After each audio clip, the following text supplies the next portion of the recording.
A quorum being present, this town meeting is called to order. Please rise for the Pledge of Allegiance.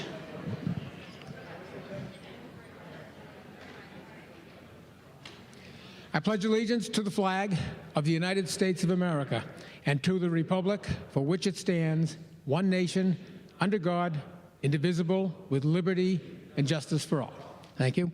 Very quick announcement. As you might remember, the other night we placed 4 articles on the table to take up tonight. So we're going to have to go through the procedure of taking each one off the table before we discuss it.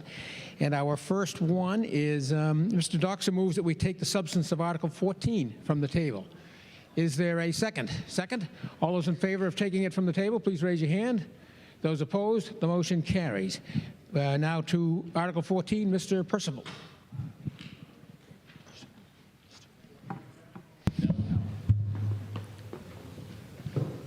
Is this on? It is now. Can you hear me all right? Okay. The purpose of this article, Article 14, is to authorize additional funding at $1.5 million to the Downtown Water Main Improvements Project. As you may remember, back in 2020, November, subsequent town meeting, this body authorized $4.3 million to be spent on the downtown for water main improvements. This additional funding will cover the increased construction and material costs that we're seeing due to the results in higher bid costs, and then also help to go towards contingencies in traffic management. If there is any remaining funds available, which we are hopeful there will be, we'll be adding in alternate 2, which was part of this contract, which is a critical pipe jacking underneath the railroad near Woburn Street, which is really important for this hydraulically in the downtown. The intent of this project, as you may or may not know, is to increase the fire flows in the region and help to boost overall pressure and flow due to the need based on the development that we've had in that area. I don't think there's another slide.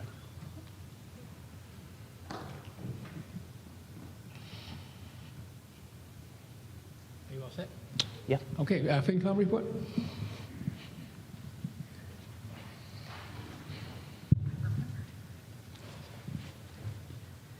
Emily Sisson, Precinct 2, FinCom. At our meeting on October 19th, FinCom voted 8-0 to recommend this article to town meeting.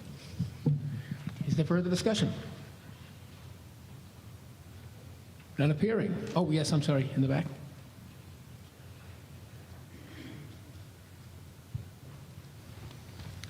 Thank you, Mr. Moderator. Tom Wines, Precinct 4. Can you clarify if any of this was already funded through ARPA or not, considering the 900+ that we gave for the waters that you asked for at that time? Yes, that's correct. We went to the RAC committee and requested funding for not only this project, but 2 additional projects, including Gazebo Circle and lead removal. We asked RAC at that time for a portion of that money, which I think was somewhere around $400,000 plus or minus. It's important to note that under this article, we would be seeking MWA funding, which is a no-interest loan, which we did previously under the last article as well. We're hopeful that with this money and the ARPA money, we're able to do the entirety of the contract, which includes that pipe jacking. That's why I said we're hopeful with the remaining amount of this money. Further discussion? Yes. Excuse me.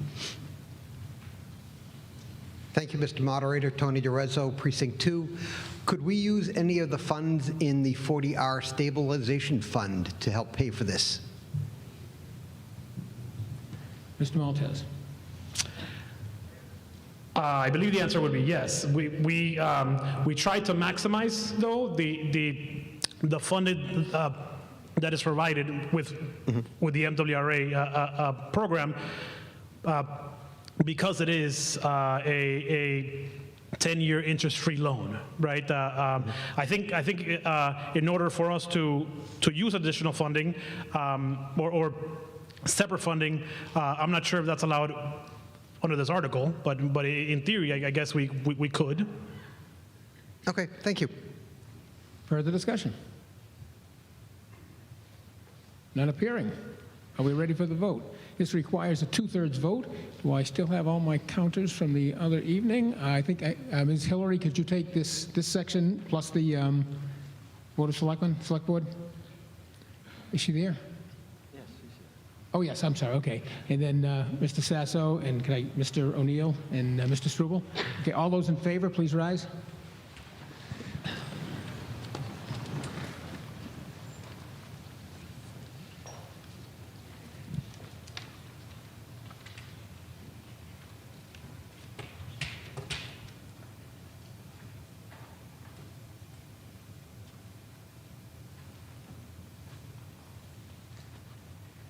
$25. 25?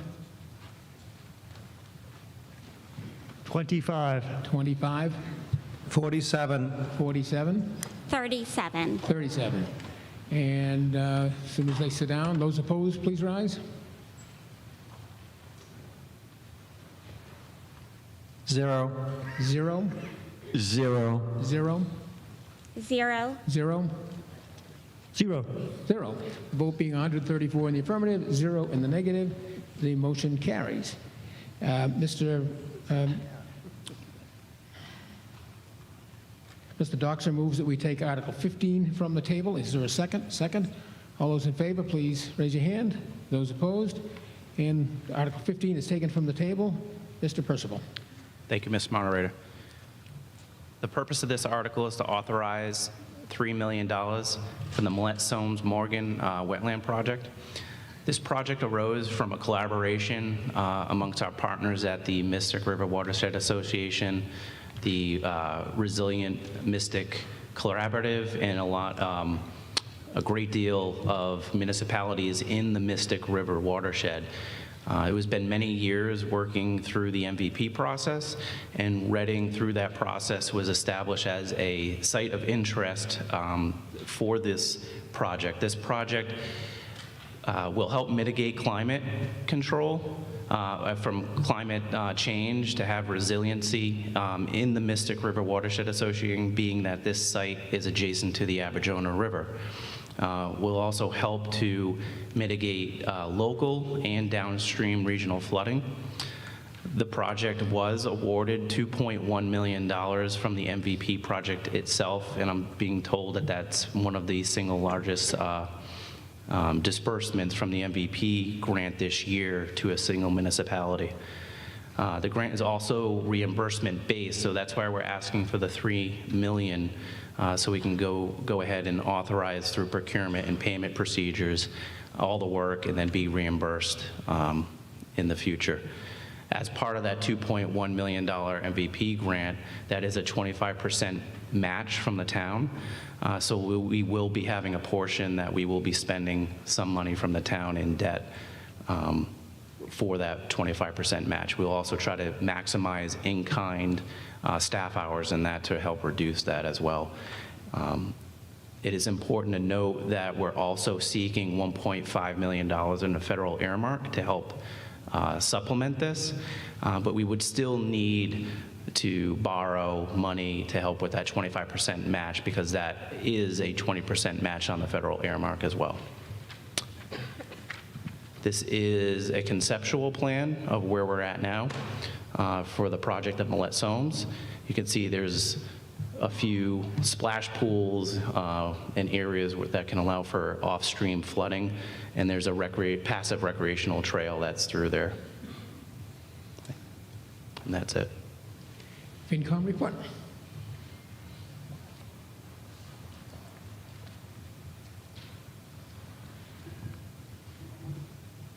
Jeffrey Corham, Precinct 7 and Finance Committee. At our meeting on October 19th, 2022, the Finance Committee voted 8-0 to recommend this article to town meeting. Further discussion? Oh, yes, Mr. Sasso. Thank you, Mr. Moderator. John Sasso, Precinct 2. Just a quick question. Where is this in the capital plan? Was it on the capital plan? Because I didn't see it. And was it supposed to be put on there in the earlier article, or just want to make sure I understand the process for this? Sure thing. So the reason for this article is because of the grant, right? So we received a $2.11 million grant that requires a 25% match. However, in FY24, in the capital plan, we had a placeholder for a climate-focused article to be determined later. So we did have that placeholder item, which is no longer there, and we envisioned this $1 million request essentially as taking that item off the capital plan. So then, when this, assuming we approve this article this evening, how will you adjust then the capital plan, especially given that you have some other potential pieces in motion here? I'm just curious how that's going to impact kind of the debt ratio that we're trying to accomplish, at least as FinCom has been talking about. So I'm just wondering, where will this show up from that standpoint? So the $1 million placeholder that had been in place in FY24 is essentially removed from the capital plan and replaced with this project. Okay, so it'll be a debt service line? We foresee a $1 million debt service line, correct. Okay, all right, thank you. Yes, in the back.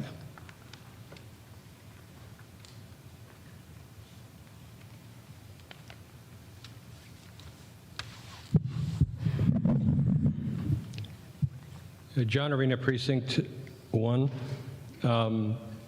Just want to go through the math real quick. So you're looking for a $3 million appropriation to add to the 2.1 million grant already given. Is that correct? Total 5.1? Mr. Percival? No, that is not correct. We're asking for $3 million in total. Out of that $3 million, we already know that we've been awarded 2.1 to cover that $3 million. We need to appropriate $3 million because we'll be spending essentially $3 million then being reimbursed. I see. Thank you, Ryan. So we actually have to fund the entire project, even as if the grant doesn't come in, and the grant will come in reverse. Yes, so we have the grant. We know we have the grant, but we have to approve the $3 million so we can spend it out of our account and then be reimbursed. So it's an accounting procedure. Yeah. So the difference, the 900K then covers the 25% funding requirement and would nearly match the 1 million in the debt, the Correct. 2024 debt. Correct. So it's aligned with our original debt plan. Correct. Bingo. Thank you. Any further discussion? Oh, yes.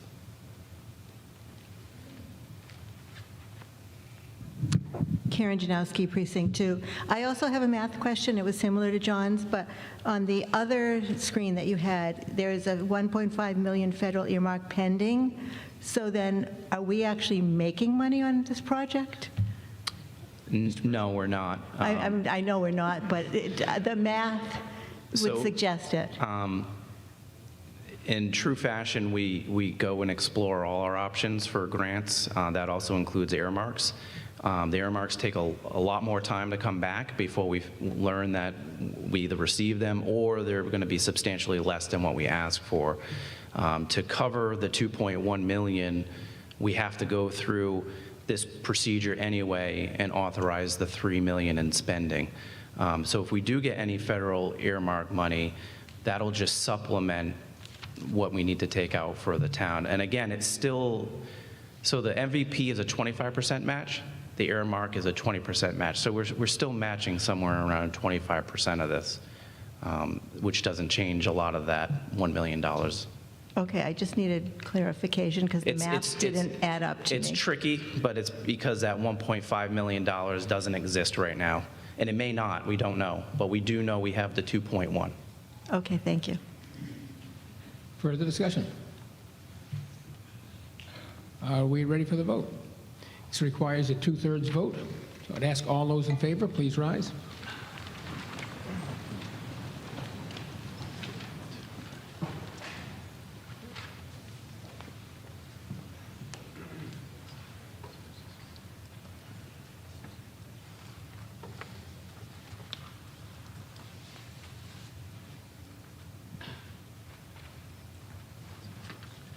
27. 27.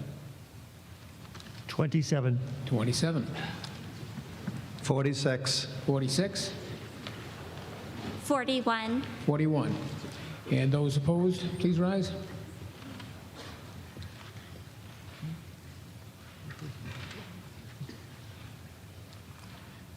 Zero. 0. 0. 0. 0. 0. 0. 0. The vote being 141 in the affirmative and 0 in the negative, the motion carries. Mr. Doxer moves that we take Article 16 from the table. Is there a second? Second. All those in favor, please raise your hand. Those opposed, the motion carries. Article 16, Mr. Percival. Thank you, Mr. Moderator. The purpose of Article 16 also focuses on Haven Street, and this one has been particular to the Haven Street roadway design. We're requesting $750,000 in debt. Since the onset of the Smart Growth District, we've seen and welcomed a lot of development, not only in Main Street, but on Haven Street with Postmark and a few other buildings. And in doing so, in 2019, we had Weston and Sampson run a hydraulic analysis in the area, and we saw that we were slightly deficient in our fire flows. So as such, we went out and we proposed doing a lot of the infrastructure enhancements. This part of the project is now to address the streetscape. A lot of the work that's going on in town has not really focused on the sidewalks, pedestrian use, traffic flow, reduction in speeds, and so forth. What this would do is set the town up for 100% design and make us available potentially to apply for a MassDOT MassWorks opportunity grant, which would hopefully fund the entirety of their project or a great deal of the project. We can't move forward without having a design in hand, however. In 2019, we hired Beta Group to do a conceptual plan. Beta Group did a 25% conceptual design plan. As part of that conceptual design plan, we not only did a traffic analysis, signal study, but we also funded an entirety of a survey in the area, so that's all completed.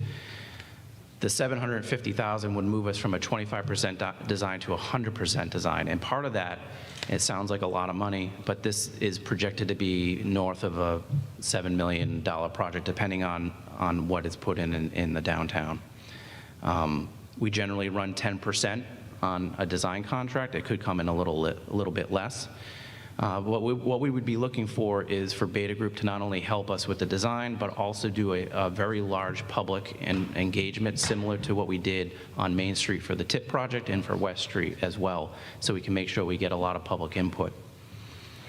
They will also help us to apply for and seek not only local grants, but potentially federal grants as well as part of this process. It's very, very difficult to see, but this is the 25% conceptual plan that Beta Group had established for us back in 2019, 2020.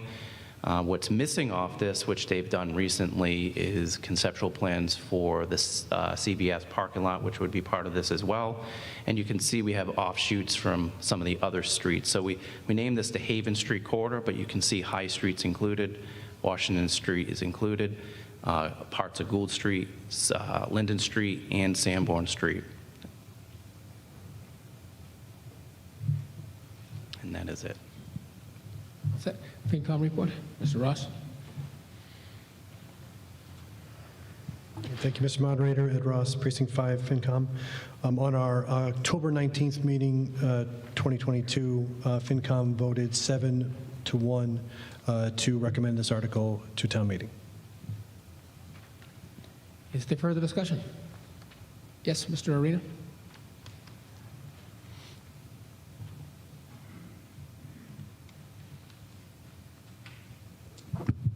Still John Arena, Precinct 1. The $750K would come out of free cash, would be financed. How would that be paid? We will be borrowing. Under what terms? Mr. Maltese? 10-year debt.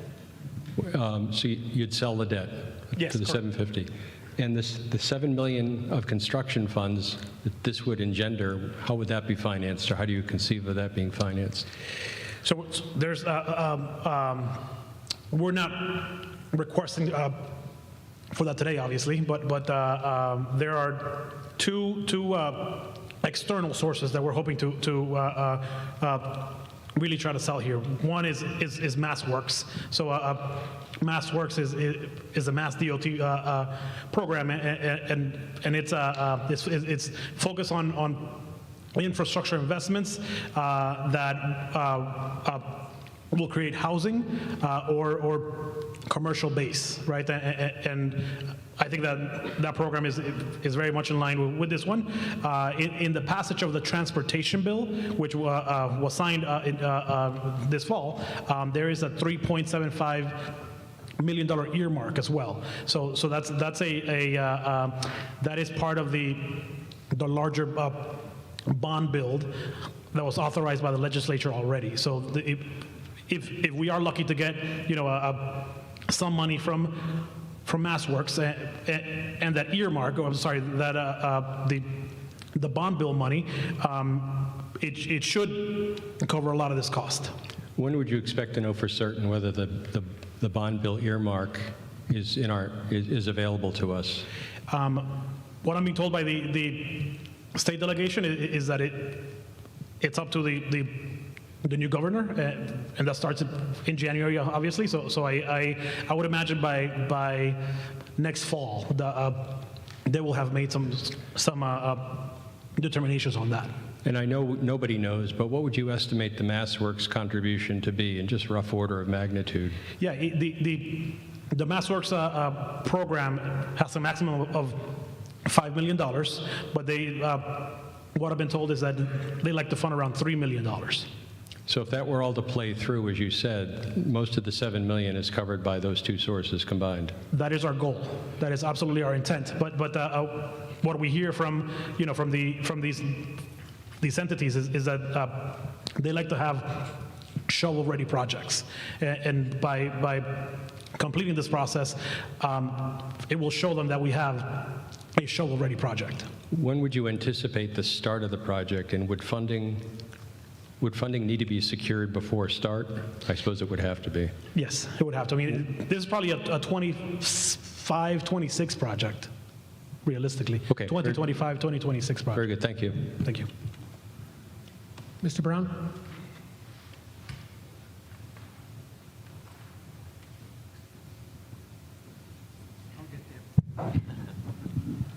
Thank you, Mr. Murray. Bill Brown, Precinct 8.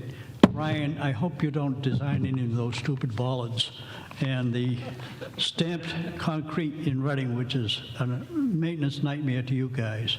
Keep it simple, period. Further? Yes. Mr. Horn?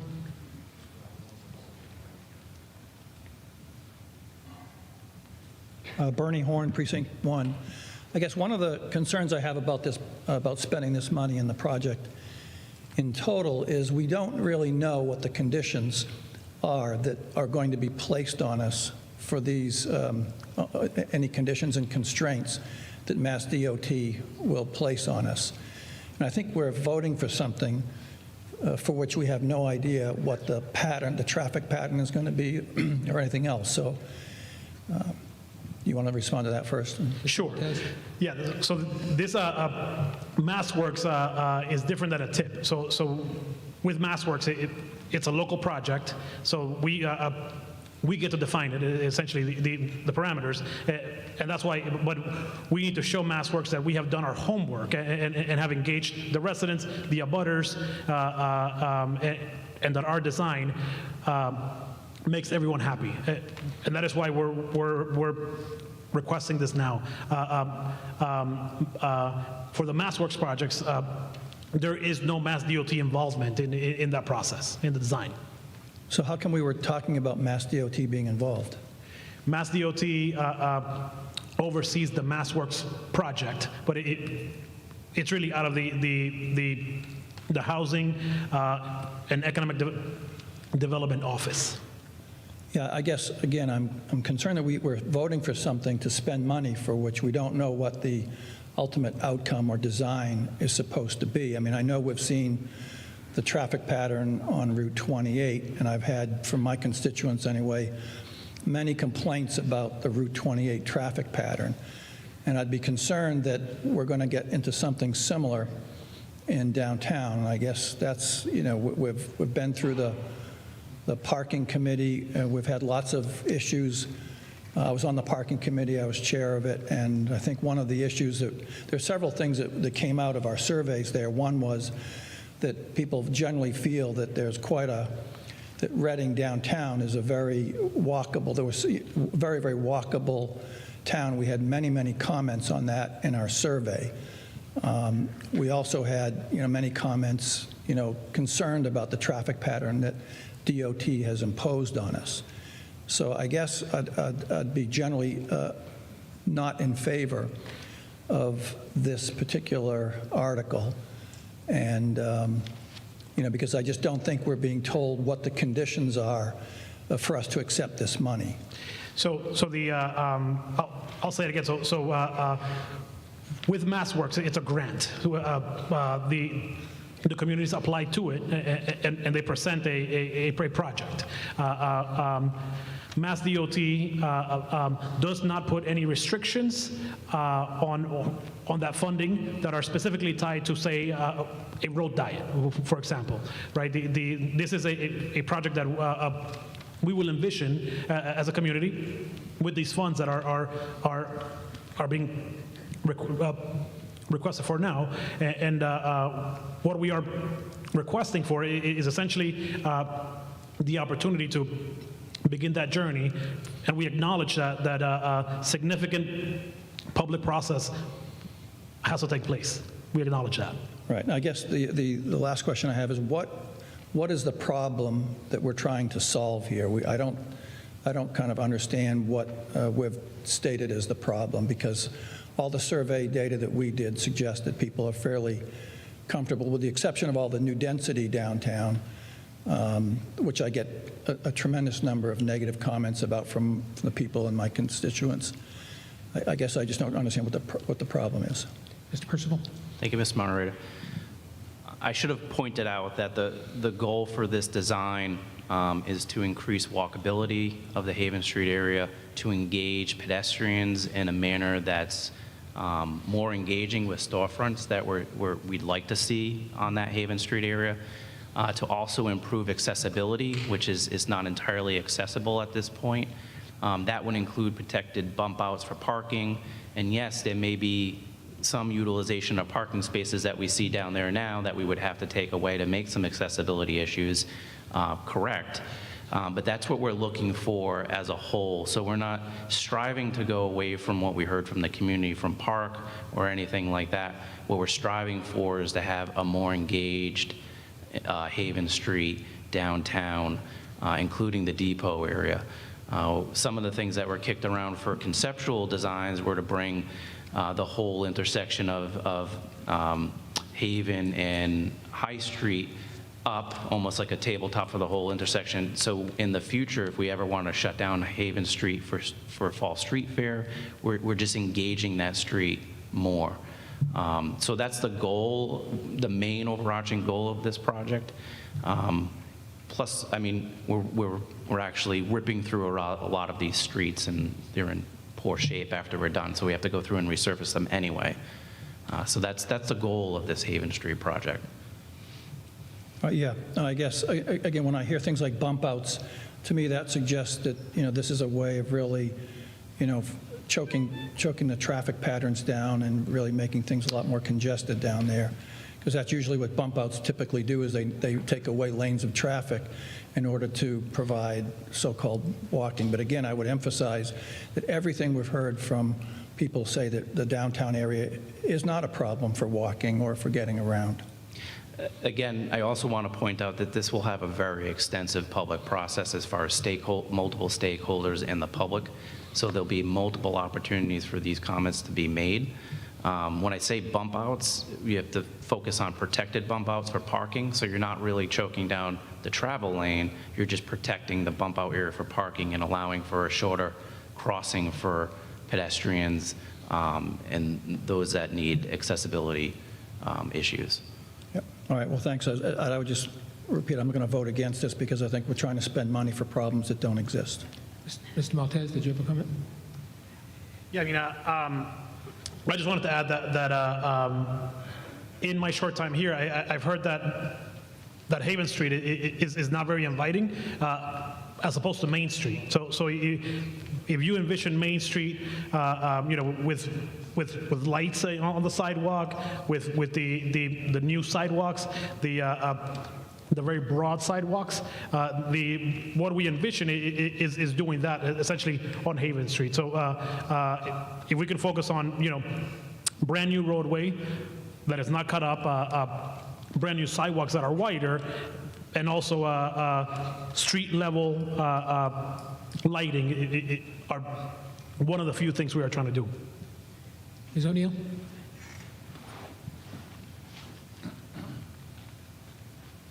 Mary Ellen O'Neill, Precinct 6. As a frequent walker in that downtown Haven Street area, I'm strongly support this. There's a lot of things that need to be corrected. One, there's going to be 2 additional developments likely underway by 25-26 at 25 Haven Street and at the Chute Street area, so we're bringing more people in. We have no trees down there. It's a complete hot zone, a heat zone along High Street and Lower Haven. We need to come up with something that's going to help us in the warming weather, which we absolutely are facing. And that crossing at the corner of Lincoln and High Washington, where those 3 streets belong, is a nightmare. And I see that is in that, I assume that is all included, that needs to be repaired. So I strongly support this article. Thank you. Ms. Downing?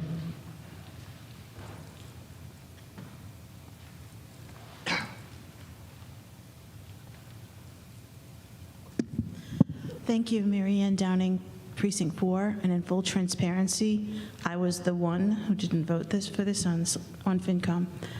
So my reasons are, I think in concept, this is a good idea. I just don't feel like now is the time because of a lot of things in flux. Mrs. O'Neill mentioned the developments in process, but I think we're all aware that we're subject to the MBTA communities in a half-mile radius around our transit station, which is going to overlap much of this area. And we're required to change our zoning to allow even more high-density housing than what's in the 40R, and we haven't done that yet. And we don't know what's going to result from that, what could result from the traffic patterns from that. I took a look at some of the preliminary designs of this company. I mean, I agree with Mr. Brown. I hope they're not the same company that thought bollards were a great idea. And they definitely were taking away parking spots in front of 25 Haven, which, has a proposal and now is for sale, so something else could go there. I heard comments made, Haven Street is not inviting, and I would respectfully submit it's not inviting because there's nothing there. They put a parklet in front of a dentist office. I know that the idea was great, but I never saw anyone there anytime I was on Haven. I mean, I think what Haven needs is more businesses.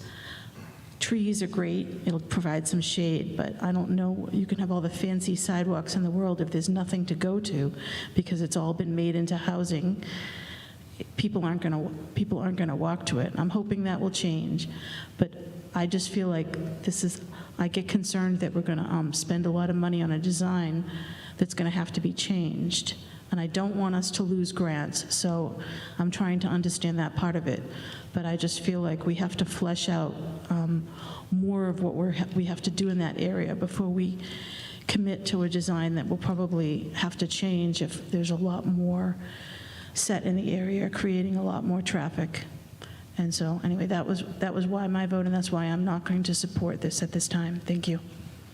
Further discussion? Yes. Mr. Ventura?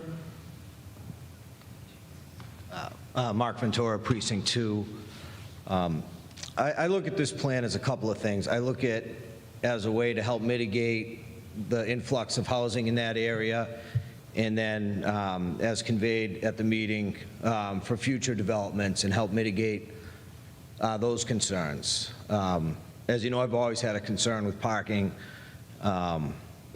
with these high-density developments. How does this master plan, because we do have a couple conceptual plans, and I was just sort of overheard that we may be losing parking. How does this address the parking situation downtown?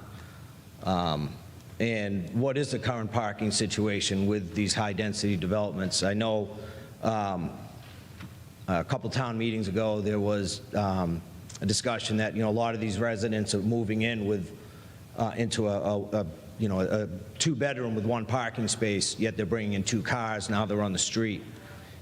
So any input on the parking situation and how this addresses that in future Keep in mind, developments? we're speaking strictly about the Haven Street project right now. Yeah, that's what I mean, but as it relates to that, how does this address those parking concerns? It seems like we're just going to be adding more parking, eliminating some. How does that address that? Mr. Percival? So again, we're at a 25% design conceptual plan, so obviously we have not gotten into a design. There's always potential of losing parking spaces when you're talking about certain amenities such as bump outs, protected parking, and things of that nature. Those aren't designed in there yet at all. We have not advanced to 100% design. We have to go through a whole public process in order to do that, and part of that is to engage stakeholders, walkable groups, businesses, just the public in general. So there will be a lot of focus on what's important for that area and what's not important, and we'll try to come up with the best design that we possibly can.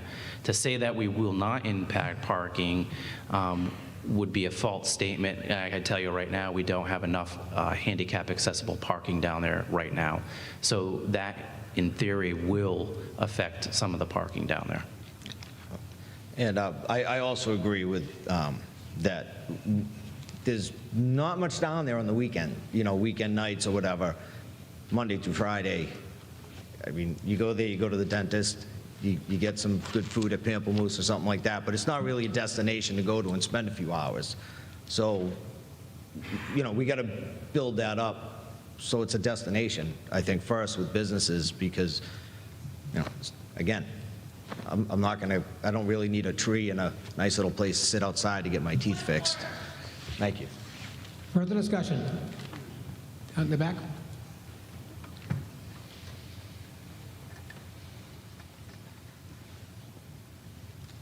Hi, Heather Klisch, Precinct 7. I'm also chair of the Community Planning and Development Commission. I'm speaking not for CPDC, just to identify myself. I am strongly in support of this project. A couple of items, maybe in reverse order. One important clarification that I just want to make sure we have correct information out here is that it has not been determined that Reading needs to change zoning in order to meet the MBTA community's requirements. That is, the planning department is right now going through an analysis with the Metropolitan Area Planning Commission, so that's all just being determined, and I wanted to get that out there. This area, I walk down there personally, even on Sundays. In the summertime, it's really unpleasant. It's really not very inviting. During some of the CPDC proceedings on one of the projects, we got a lot of comments about how that intersection down by the depot really needs to be improved. Nobody has mentioned safety yet. I don't know how many of you have almost been hit by cars down there like me. This whole area very much could use at least a design. The other thing I know this through my own line of work, is that having a design and having construction-ready documents is oftentimes a gating factor, not just for MassWorks, not just for the other, well, I don't know if it would be a gating factor for an earmark or not, but when money becomes available, when big money comes available from the state or from federal sources, it's the shovel-ready projects that get it. I am very, very happy to hear that this will be there will be a public involvement process to take into account people's concerns about parking, to take into account what should this look like, what do people want to get out of this area. There will be more commercial coming. One of the projects has more commercial on the ground floor, and in general, I personally am all about creating a very walking-friendly Reading and having a streetscape that is inviting, even when shops are closed, I think will be a very useful thing in town for residents and ideally to even attract additional businesses. So I'm very much in support of this. Thank you. Further discussion? Yes, right here.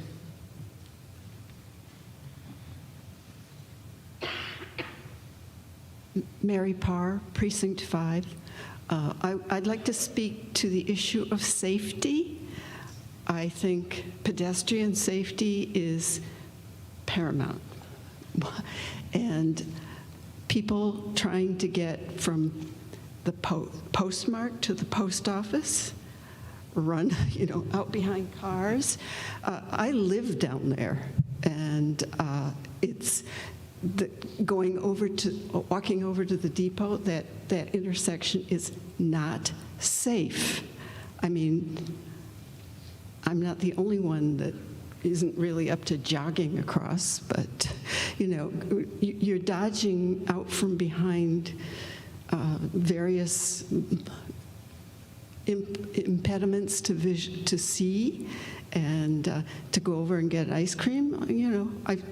I think it impacts the few stores, the few businesses that are there, because it's a little scary for pedestrians to try to get across, even across Haven Street. I've traveled to places where safety is the paramount issue. And as I said last Thursday, I don't like seeing, non-handicap accessible walkways. I mean, it's not me, but I see people with pushing strollers, people in wheelchairs. It can be a tough area to negotiate from a safety standpoint. Thank you. For the back? Yes.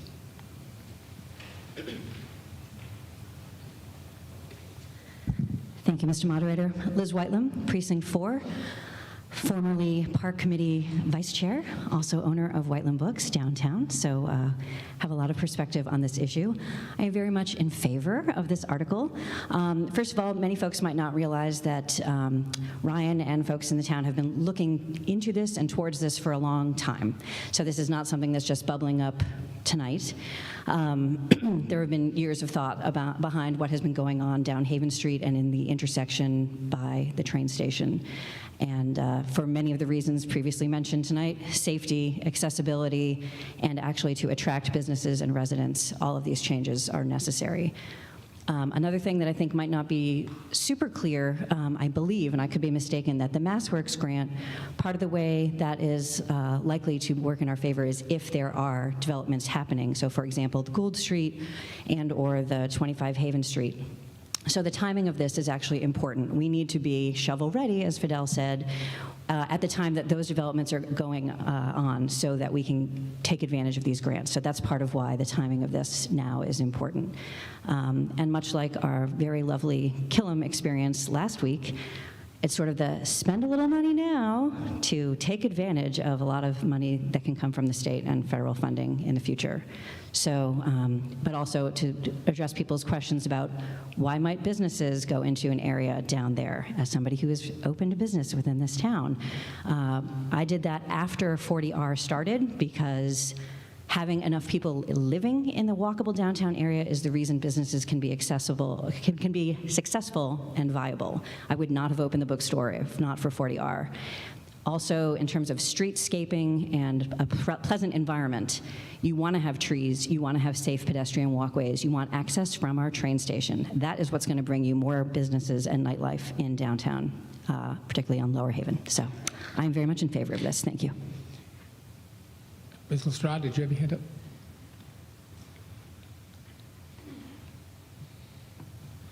Thank you, Mr. Moderator. Cheryl Lestrade, 22 Gould Street. So I live in this area that we're talking about developing. Yes, parking is an issue. For the first time in 17 years of coming back and forth to Reading as a Boston resident and now as a Reading resident, I had to take the commuter rail. and coming home at night, it was torture. Like, it was raining, and it was not very easy for me to cross the street, and I'm 46. I don't like running across the street on a good day, let alone a day when I'm not sure if the car that's coming from either direction is going to be able to see me. Nor do I like walking outside of the front door and not looking at beautiful scenery, just like I would do if I am up on Main Street. I think if we want our town to develop and be successful and continue to grow and thrive, that we need to pass this. Thank you. Further discussion? Mr. Sasso? Thank you, Mr. Moderator. John Sasso, Precinct 2. I have to say, in general, I support the concept of doing this, but I do have the concerns that Mary Ann has as well, that we do have a fair amount of development that is still in process downtown, and probably some more that will be coming along. Those, in the case of residential developments, they're not here yet, so we're not really sure what sort of their input might be once they do get here. One of the questions that I had relative to CPDC is, as part of the concept of making these developments, there's also the concept that they are responsible for looking at some of the aspects that we're talking about today. They have to do traffic studies, they have to look at pedestrian access, so we still have the opportunity, especially from CPD's standpoint, to look at those types of issues. And I'm just concerned that we go ahead and come up with a plan, and then other things happen. What happens if that plan then has to change after you've gone off and submitted it? Are we back in the situation with Killam where, okay, anything you change is now your responsibility?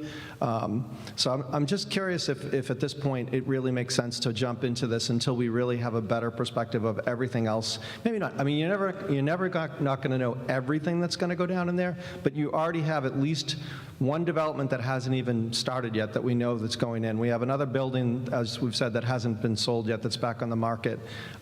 It wouldn't surprise me if some of the other areas downtown go up for sale given the changes we've made in our 40R. So I just think we have a fair number of unknowns at the moment, and I'm supportive of making the changes and improving the situation. I'm just not sure if we're ready to do that now. I'm not necessarily sure you have to respond, but feel free. Mr. Maltese? Thank you, Mr. Moderator. So it's my understanding that Main Street was renovated 10 years ago, right? Into what it looks like now, right? And as you know, quite a lot of growth has happened since then, right? When a development happens, the developer is responsible for mitigation, essentially, on the property that directly abuts, their property. So if we don't do this comprehensive process, what's going to happen is, in front of Postmark, for instance, you're going to have brand new sidewalks, as we have now, as opposed to 2 stores down, where's an older property, and it's not going to look new, right? So in some ways, it's a disservice to have isolated developments without a holistic view of no, you want to make it consistent so that you have have that view. That was actually the intent of the streetscape design early on when 40R was first designed. I was on CPC at the time when that initial concept was presented. There was this view of how the whole thing could look consistent across the board, and that was kind of the thought process. And I still believe in that. I think it's a consistent view that we should have. Again, my concern is just at this point that there's still a specific. So when Main Street was done 10 years ago, I think we were probably at the beginning of our kind of 40R journey, and so we maybe didn't really forecast where we were going to be. We're in a very different position right now. We know that there are going to be some more high-density developments that are going to go into downtown. I mean, there's at least one that that's already on the Chute Street, High Street area that hasn't started yet. We don't know what's going to happen to the old Rite Aid building at the moment, but my suspicion is whatever it gets sold, it's kind of an defined that it's going to be into that sort of a development, and I just don't know what those pieces are going to be. Those are two developments that are right smack in the middle of where you're talking about making improvements at the end of Haven Street there. So I'm just saying that we might want to think about waiting. That's my only point. Sure, and I'll clarify that the MassWorks programs actually requires an active construction project to be happening at the same time, right? So we're actually striking while it's hot, if you will, and we are envisioning a partnership with the Chute Street development and the Rite Aid development as proof to the state that if they invest in Reading, more development is happening.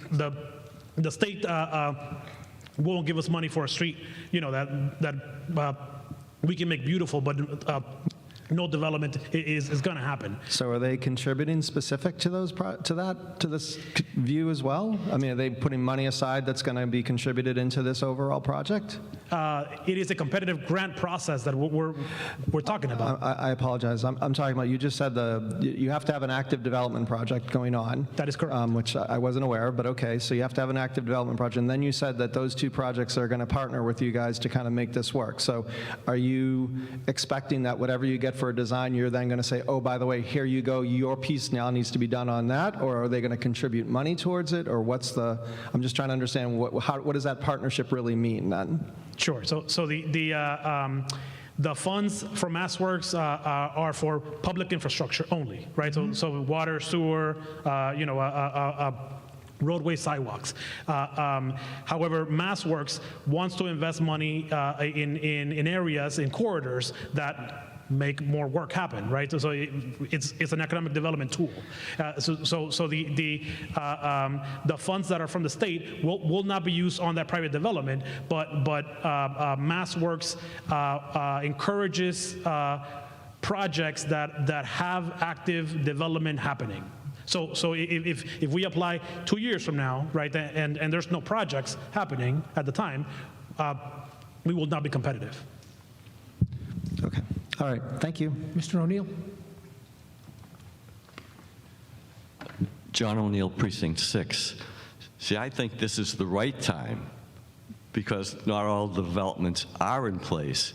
And CPDC, one of the drawbacks of that process, no matter how much great work they do, is that it is piecemeal. Here, if you do the design, if we pass this, then we can say to the developers, here's something you have to fit into. See, I want the town to be in control. I'm kind of tired of having developers come in and do something that we're not happy with, and there's, more and more people are talking about the development and how much they're going right up to the sidewalks and everything else. And I think for example, if you have extended the sidewalks, so that's part of your design that they have to fit into, you're that much ahead of the game, and we're in a better situation to be able to determine our own future. Further discussion? Yes. Mr. Haley? Thank you, Mr. Moderator. Chris Haley, Select Board, Precinct 7, but not really. I think where I stand on this is I'm in favor of it because it's obviously free money, essentially, is what's going to be coming to us. How could we turn down $7 million? I know Ryan mentioned the parking concern, which, I completely, just hearing it for the first time mentioned that we're going to lose parking down there. We can't lose a single spot on Haven Street at all. I'm in favor, if we do, to make them handicap parking spots and more safer. To me, that makes sense because during the park survey, like Bernie had referenced, it came back that we needed more handicap parking in downtown Reading. To Mary Ann's point, downtown Reading during the day, for the most part, is pretty much vibrant. At nighttime, it is a ghost town. There's not a single business that's open there. Having streetlights and everything else isn't going to help the businesses down there. It's only going to be more safer like Mary, I believe that's what your name was, had mentioned. Safety is a big concern, though. Nobody knows more about outside of the train depot than I do on safety in Reading, Massachusetts. About 50 people probably blew through the stop sign that's over there ever since we started this discussion on the topic. That has to be massively improved over there. Somebody's going to get hit eventually. Hopefully it doesn't before this starts.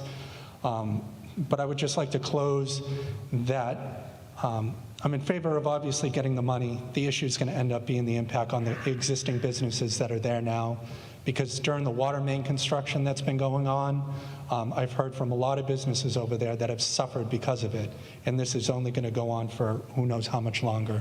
So that just has to be taken into careful consideration. I'm fine with it. I would just like to minimize the impact to parking and the businesses that we have. So, thanks, though. Further discussion? Mr. Arena.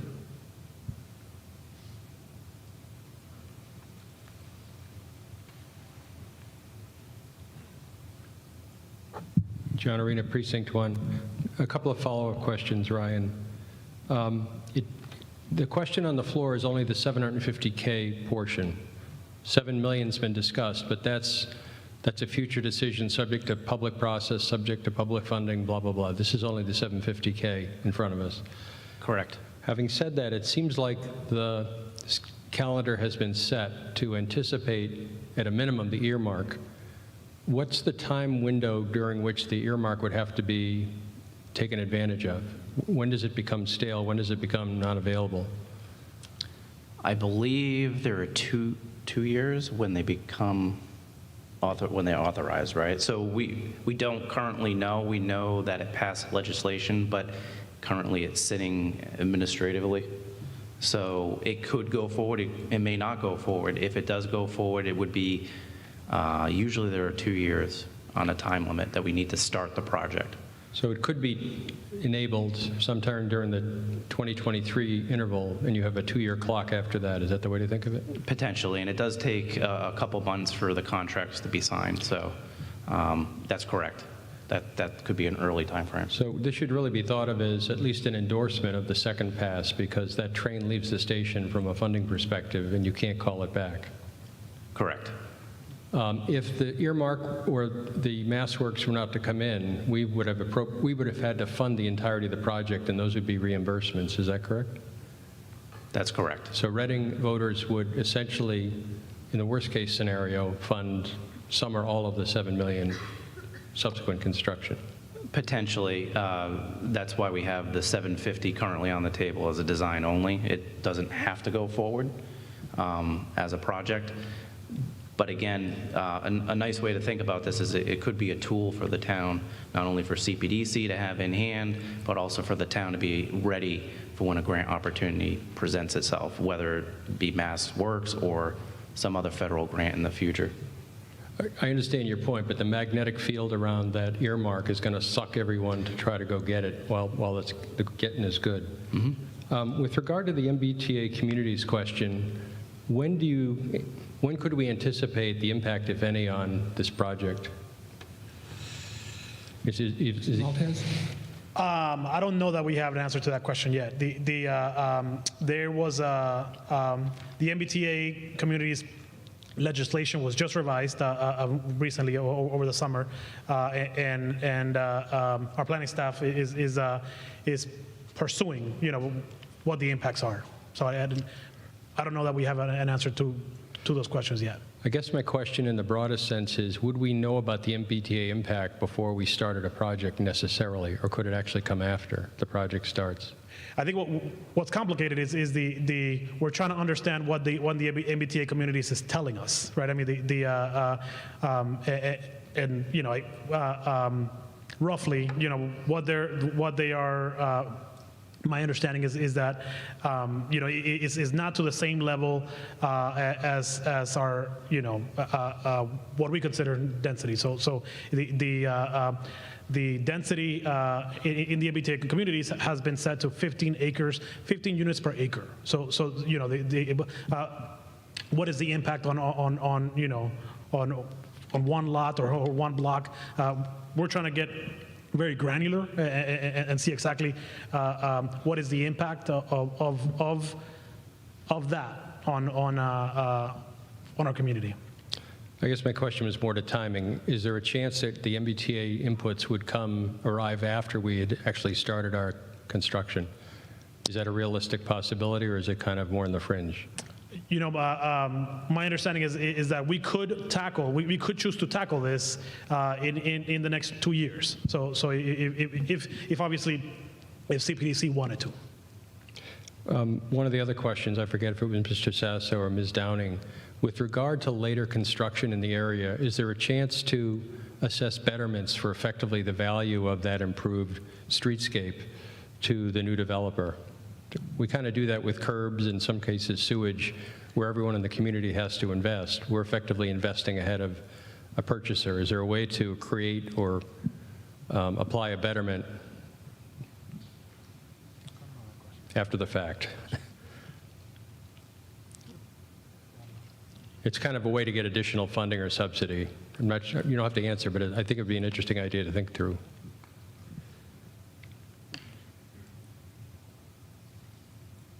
Yeah, I guess we're not sure, but we can look into that. Okay, thank you. Further discussion? Not appearing. Are we ready for the vote? Oh, did I miss somebody? Oh, didn't see your hand. Mr. Talbot? Thank you, Mr. Moderator. Dave Talbot, Precinct 5. I'll be voting for this for 3 reasons. First of all, I believe our train station is one of the highest trafficked in the whole MBTA system. It's up there. When you get off the train and head towards Haven Street, that is the intersection we're primarily talking about. And it's not an attractive and it's an unsafe. We have a chance to have this gateway to our town become something beautiful, and it's something that benefits the whole town.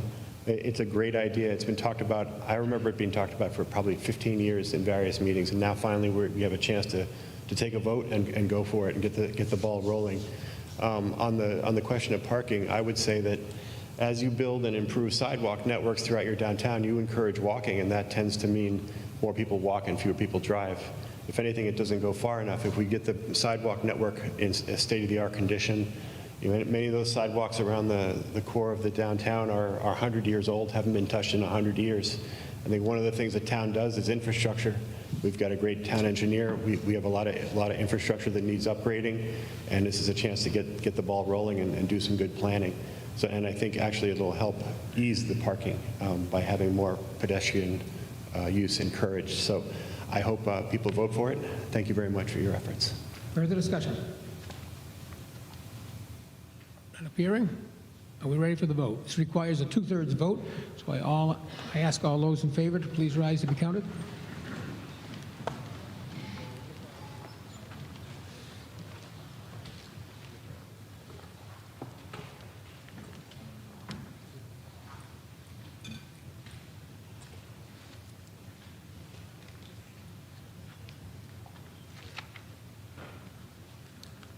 Thirteen. 13.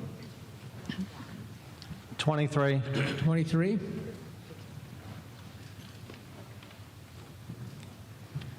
27. 27. 41. 41. And those opposed, please rise.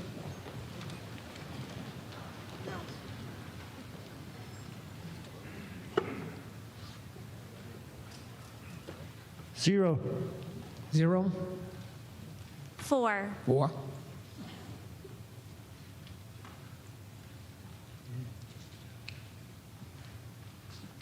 25. 25.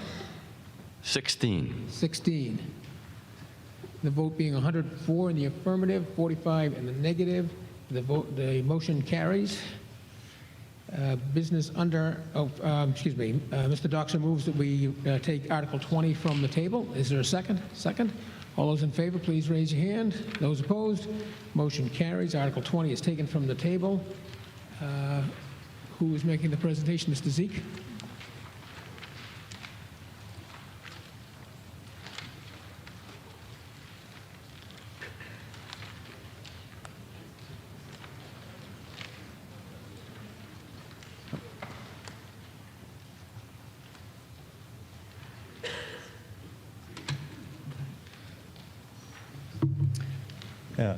David Zeke, Precinct 5, and Chair of the Climate Advisory Committee. I'll be making this presentation with my colleague, Gena Piliofsky.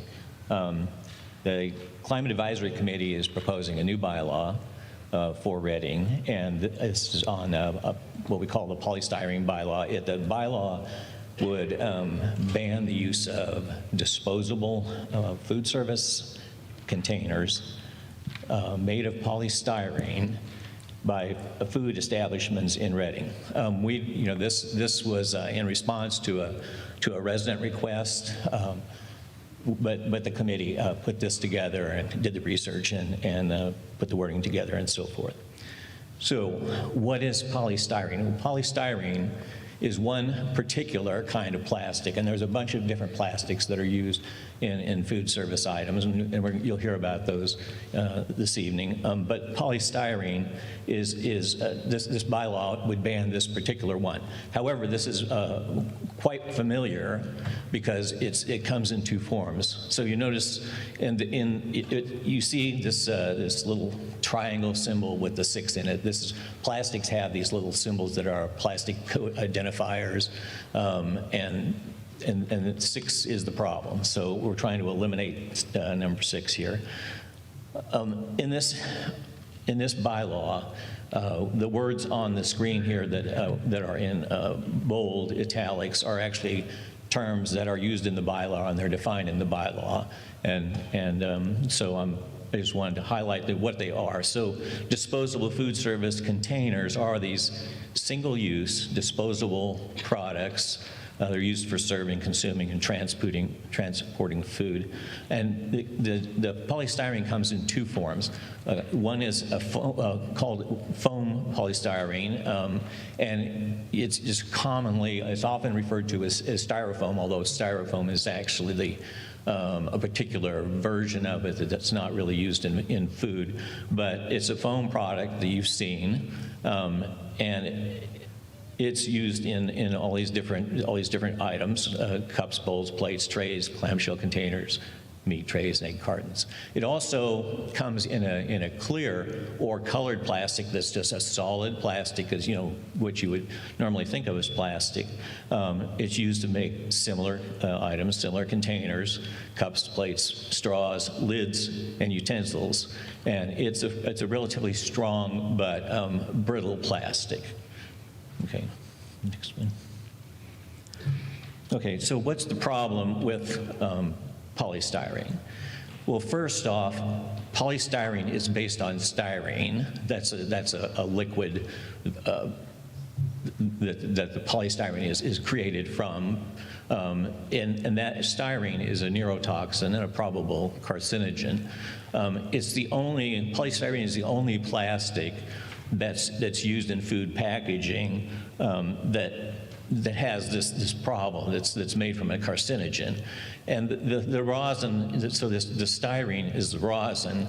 The polystyrene usually contains a small amount of this styrene rosin that leaches out of the plastic under certain conditions, like especially under heat and in the presence of certain foods like alcohol and oils and fats, which of course is what you get with when you're bringing home food from a restaurant or something. You're going to have those kind of chemical, those kind of food items in it. So that's the first thing. It's a health issue that we just need to avoid. The alternatives to this particular kind of plastic don't have this problem. The second is it harms wildlife.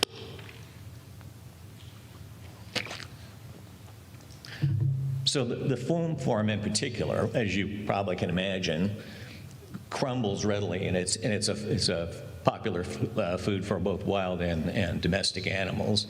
This is kind of a problem with all plastics, but polystyrene is worse, and the foam polystyrene is the very worst. Polystyrene is not biodegradable. It just breaks apart. It fragments through mechanical action. Again, the foam form, as you can imagine, crumbles more readily, and it'll break down eventually through constant grinding into smaller pieces. It degrades somewhat in the presence of light, but it takes 200 years to do that. So, it's really not relevant for our lifetimes. And polystyrene, finally, it's almost never recycled due to its low value. Now, you know that we can recycle some of the big clean styrofoam packaging materials. The DPW will do that. But they don't accept the food items, and the food items are not supposed to go into your curbside recycling either. The rigid form, even when it's, which is the clear form, isn't recycled even if it's collected. There's just no product there. So this is what these look like. So you've got some items that are made of foam here, like this cup, and some that are in the clamshell, and you've got some that are clear, and like this cover, and you've got these clamshells and the lids and so on and so forth. So it's what you would expect. And these would not be acceptable anymore. It's because they're made of polystyrene. Okay, next item. So what's the alternative? And we're going to talk more about alternatives, because we're looking at the health issues, the environmental issues, and we're also looking at the issues of how do you use an alternative? What does it take, and how much does it cost? There are a lot of alternatives. Now, part of it is because this drive, if you'll call it that, has been going on for a decade to move away from polystyrene, and especially from styrofoam type materials, the foam materials. And the industry has adapted quite readily over that time. So things that are available today as alternative packaging was maybe available 5 years ago at a little higher cost, and maybe not available 10 years ago. So there's been a lot of motion in the industry to respond to this particular need. So what are the alternatives? Well, paper, cardboard containers. You probably have gotten some of these at restaurants where you've been. Foil, you've probably gotten those as well. There's various kinds of compostable containers made out of various kinds of vegetable matter, where they're formed in the same way the plastics are, but they're just made of a different material. And then there's a number of different plastics. So you can see of all this list of plastics, like 1 and 2 are polyethylene, and 5 is polypropylene, and you've seen these cups, and I'll show you an example in a minute here. But these are more recycled, and they don't exhibit the health risks and so forth that polystyrene does. So we're really just getting rid of one type of plastic out of a family of plastics, and suggesting that we use one of the other kinds of plastic, or some of these other materials, many of which are far more biodegradable and recyclable. Okay. There are 47 existing bylaws in Massachusetts, that are at least the ones that are captured here on the massgreen.org site. These go back a decade. The very earliest ones were focused more on the foam. Some of the others, in the meantime, have actually banned the foam and polystyrene for sale. We're not doing that. We are banning them for the use for food service items. We are not banning it as a material to be sold in the stores or something like that. There are 47 of these towns. 4 of them are pure communities. We have friends who do this as well. And then a list at the bottom, these states. So states have banned the foam polystyrene. So these are entire states have done this. The latest one is Virginia, who passed their law in 2021, and it's being rolled out in 2023 and 2025. Most of what we have in our bylaw proposal, we borrowed from Arlington. Arlington did their bylaw in 2019. So, well, one, we just like the way they worded it, but two, then they're also leveraging the experience of all these other towns over time. Okay. All right. So this is the regulation, and this regulation paragraph, this is really the entire regulation. Food establishments within the town shall be prohibited from using or distributing disposable food service containers made from foam, polystyrene, or rigid polystyrene, or polystyrene cutlery, or other single-use disposable products. What it does not cover, it doesn't cover any of the other materials, including any of the other plastics. I think you've run out of your 10 minutes. Do you need more time? Yes, if I can. Okay. Is there objection? None appearing. Continue. Sorry. Okay, prepackaged food or beverage products bought from another supplier. So, like when you go to the grocery store, if you buy berries in the grocery store, they come in a little plastic package. That package is not polystyrene, but if it were, we would not insist that they dump out all the berries and put them in some other package. If the product comes to the business in that way, in that package, then that's okay. We are asking them to deal with the products that they're actually putting into a package that they're giving to us. It doesn't cover polystyrene food service items sold to individuals for private use, like picnic supplies, things that you can buy for yourself, and it doesn't apply to items that are not related to food service, like packaging peanuts and freezer chests and things.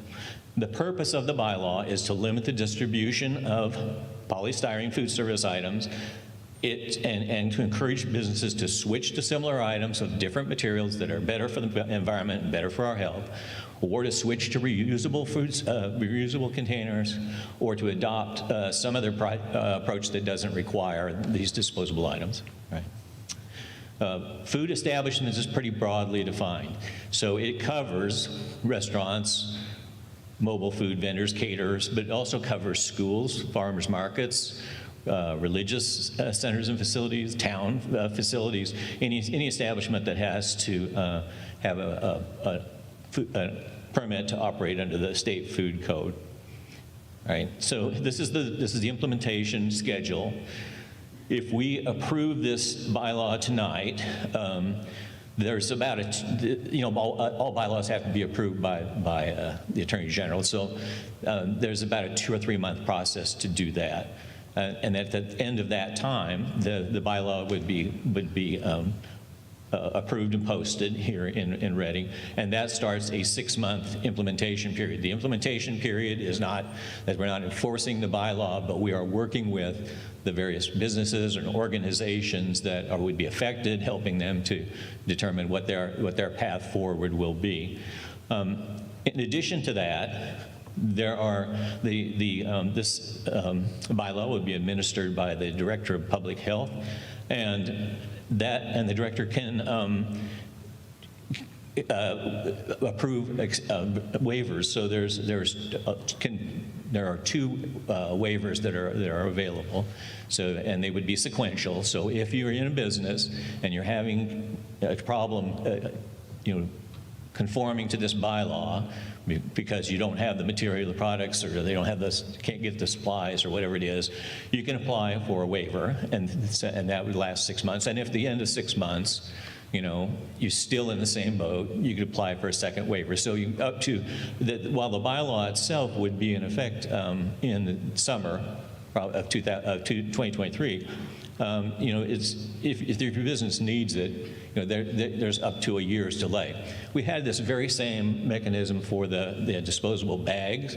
We had about 5 or 6, I think, businesses ask for a waiver for 6 months for the disposable bags, and I think we had 1 business ask for another waiver. So it was not a very popular thing to do, but but neither was it a difficult thing to do. We weren't being real strict about that. And I think at that point we'll talk about alternatives. I'll turn it over to. Question: is it possible to slide before is it clear the implementation? They're on the town website. They're on the town website. Good point. I couldn't hear you myself. No, I was asking about a clearer view of the implementation. It can't be read from where I sit. I don't know how the other town meeting members feel about seeing it, so maybe it's the side of the... Can everybody see that? Okay. Only because I think that's an important piece of the discussion. You want me to walk through it again? Well, I mean, I can't read any of the boxes. I see that. The font, you can't read what's in the boxes. It just shows a... Right. So You may do want it again. You may want to explain what's in the box. Yeah. We can see it clearly up here, but I can see your point. That's very hard to read up there. So there are some decision points. The first, and these are these square, or the rectangular boxes. The first one is the town meeting adopts the bylaw. The second one is the Massachusetts approves and it's posted. And the third one just says that the bylaw takes effect. Then the ovalish boxes, there's the first one is 2 to 3 months while we wait for the approval by the state. The next 6 months for the implementation. So this is the communication, deployment, working with the businesses and other organizations. And after that, there's just a replicated idea of a waiver being granted and a 6-month extension. Does that help? Not really. Okay. Mr. O'Rourke. Yeah, just Tom O'Rourke, Precinct 2. I guess, so it sounds like it says bylaw effective the summer of 2023. So is some of that happening in parallel? Because it's effectively almost December. So, I mean, 6 months, all that pre-work is happening. The 6 months probably doesn't kick in and start till probably the springtime, right? Am I misunderstanding? Yeah, right. So the 2 to 3 months puts us into February, almost March, right? Yeah. Then 6 months from February puts us into July. So we're in the summer.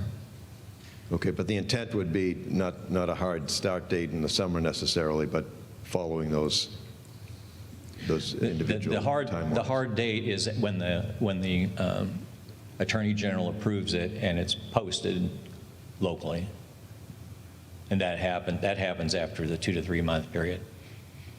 Okay, I guess my big concern would just be the amount of notification time. Well, we can get back to questions afterwards. I just wanted to clarify what his presentation was. Mr. Zeke. Okay. All right, we're going to switch over and talk about the alternatives. Mr. Kiliowski. Thanks, Steve. Hi, folks. My name is Gennady Pilowski. I'm with Precinct 7. So I'm going to discuss some of the alternatives that we looked at, as well as our engagement with the restaurants, with the food providers in our town. So behind me, we see a handful of different polystyrene products that we're trying to eliminate, and they'll go between, they can be anything between cups, lids, or actually clamshells. You could go to, thank you. The alternatives can be paper products, foil products. I'm sure you've seen plenty of those. And here's some of the plastic alternatives that we're not including in the bylaw. So you could still use plastic. The only thing that we're trying to remove right now is polystyrene, a very unique plastic. Go ahead, next slide. So we're going to look at some price comparisons here and there. When I went around, so I spent a couple of days walking around downtown talking to different businesses. I think I talked to a little bit over a dozen. I didn't actually see anyone use these type of cups. You could go ahead. These are clamshells. I'm sure you're familiar with these, and I'm sure you've seen alternatives to these as well. When I was talking to restaurants, I've noticed that a lot of them have actually transitioned away from using polystyrene on their own accord.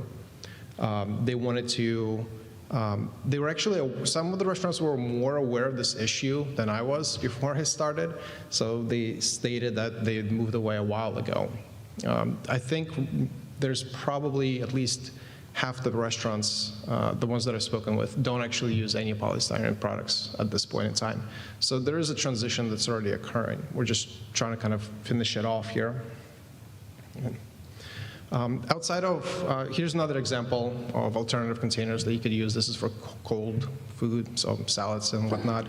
Outside of talking to different businesses downtown, the Reading Climate Advisory Committee also held 3 different public meetings.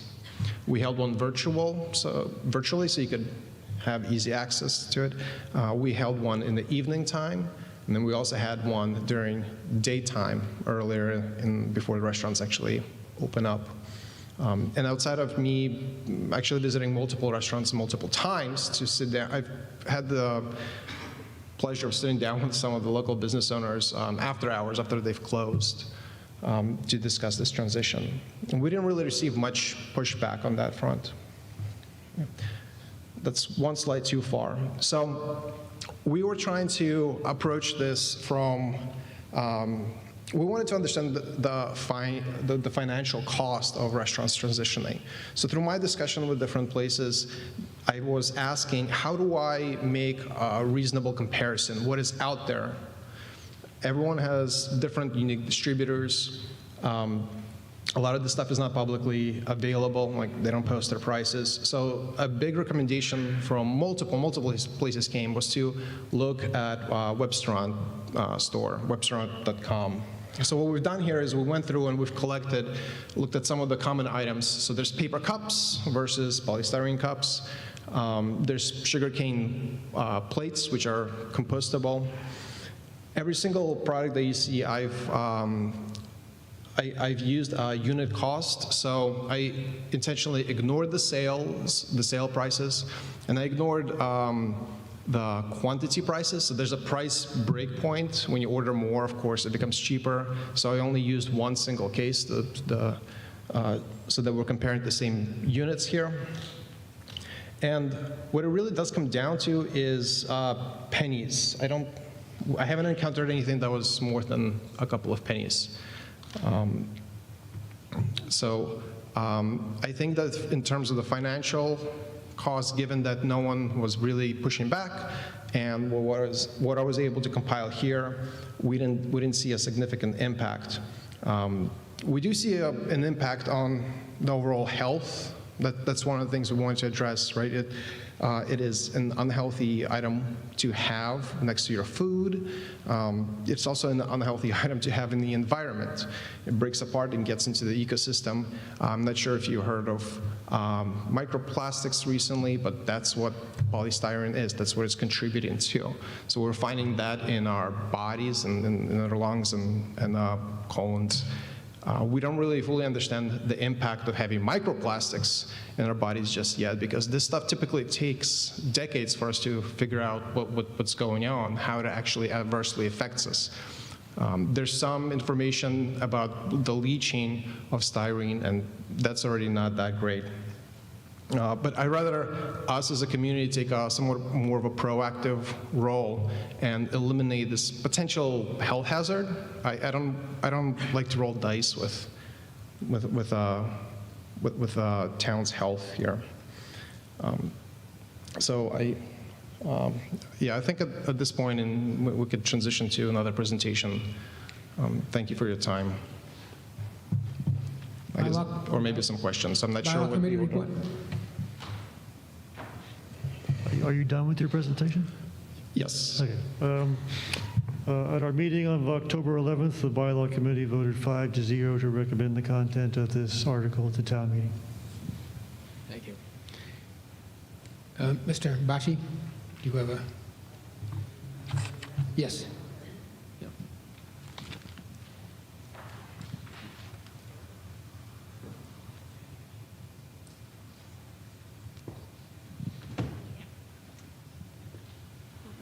Okay. All right, thank you, everyone. Carlo Bacci, Precinct 5. I'm a member of the Select Board, but I'm not speaking for the Select Board at all. I'm speaking as a resident and a small business owner.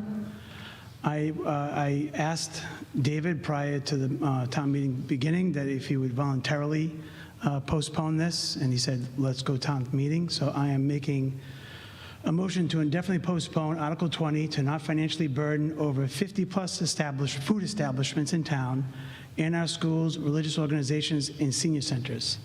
Is there a second? Second. Mr. Bashi? Yes, thank you. And I may need more than 10 minutes. Is that okay? Is there any objection? None appearing. Mr. Bachi? Thank you. So I'm asking the Climate Advisory Committee to postpone for at least 1 year for supply chain to ease and prices to stabilize. I'm going to give you a little bit of background just for my institutional knowledge. I've been self-employed for over 33 years dealing with cost of goods. I'm a current small business owner of a chocolate manufacturing business. I'm a former owner of a retail establishment, the Chocolate Truffle in town. I'm a small business advocate and mentor to other small businesses. Before COVID, the phrase supply chain issues was not part of our everyday life. Currently, we are living in a supply chain nightmare with no end in sight. Costs continue to rise on a monthly, weekly, and daily basis. This is how we live every day. Items are out of stock. Items are back-ordered. Items are discontinued. A common phrase is, we have no idea when that item will be in stock again. On page 36 of the warrant, it said, will it hurt? Not much. And then there's a little bit more of the article there. They mentioned the one-on-one efforts, but they didn't disclose that only 3 business owners attended. And my guess is the reason that business owners are busy, tired, and overwhelmed. A member from the Climate Advisory Committee informed me that they spoke with, as they mentioned, a number of restaurants, but I spoke specifically to Nella's, Pizza World, and Zuka.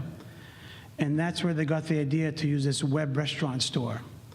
I informed the Climate Advisory Committee at a select board meeting in an open session a few months ago that it would be difficult for them to obtain current pricing with known suppliers because they do not have access. This website that they presented is legitimate, but it's not commonly used. And as it states right there, a true representation of the suppliers the 3 companies use on average because it does not take into account the increased cost of shipping, minimum order requirements, and added fuel surcharges. So anyone that orders online, and this is not like Amazon where you get free shipping. So if someone ordered from web restaurant store, it'd be plus shipping, which is very expensive because these boxes are very bulky and you're dealing with dimensional weight. So a sampling of known suppliers in the area: Cisco, US Foods, Performance Food Group, Gordon, J-Stone, Colony Foods, Costa Provisions, Acardi Foods, Restaurant Depot. There's too many to mention. And the 3 businesses that I mentioned in the previous slide, they use Colony Foods, Costa Provisions, and Restaurant Depot, the main suppliers that they use, not web restaurant store. Restaurant Depot, if you may not know, is like the BJ's and Costco for the restaurant business. You can get equipment, you can get takeout containers, you can get food, you can get almost anything you need.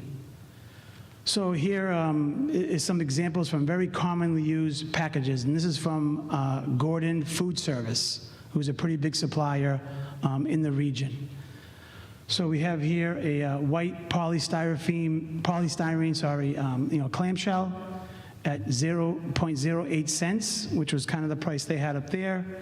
And then we have their provider. So all these suppliers work with manufacturers. They can't work with any manufacturers because they don't have enough space, and they have minimums. So this Gordon Food Service uses Better Earth, which is very earth-friendly and compostable, and a very nice product that I see out there in the marketplace. So this one costs a similar size is 18 cents. So that's 9-inch. For a 9-inch plate example, that's 10 cents more per unit. Next slide, please.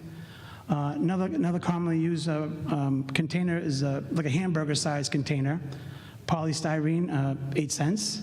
Non-polystyrene, again, Better Earth, 22 cents. So that's a 14-cent difference per unit. Next slide. Okay, and this is probably one of the most popular items that takeout restaurants use, and restaurants, is the fork, knife, spoon, napkin kit that we all get when we get takeout.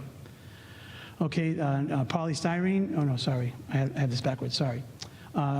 Earth-friendly, let's say, this is Better Earth, yes, 25 cents each for that package, and 18 cents for polystyrene. So it's 7 cents per unit. Not as big, but a real expense. And you'll see it in another supplier coming forward. Next slide, please.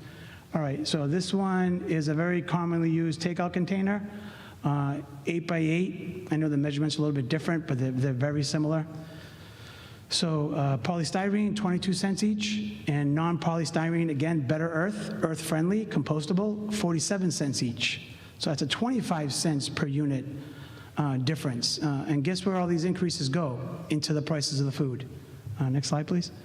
All right, this one is a foil that was mentioned in the climate advisory package. This is holds 24 ounces of food, and so 11 cents is for, it's not polystyrene, it's just give you an example, versus foil versus not foil. So it's 11 cents just for the base, and for a similar product, it's 25 cents. So this is just a takeout bottom only. I didn't even consider the cover because they would kind of be respectively one lower, one higher. So that's just 14 cents just for the base. Next slide, please.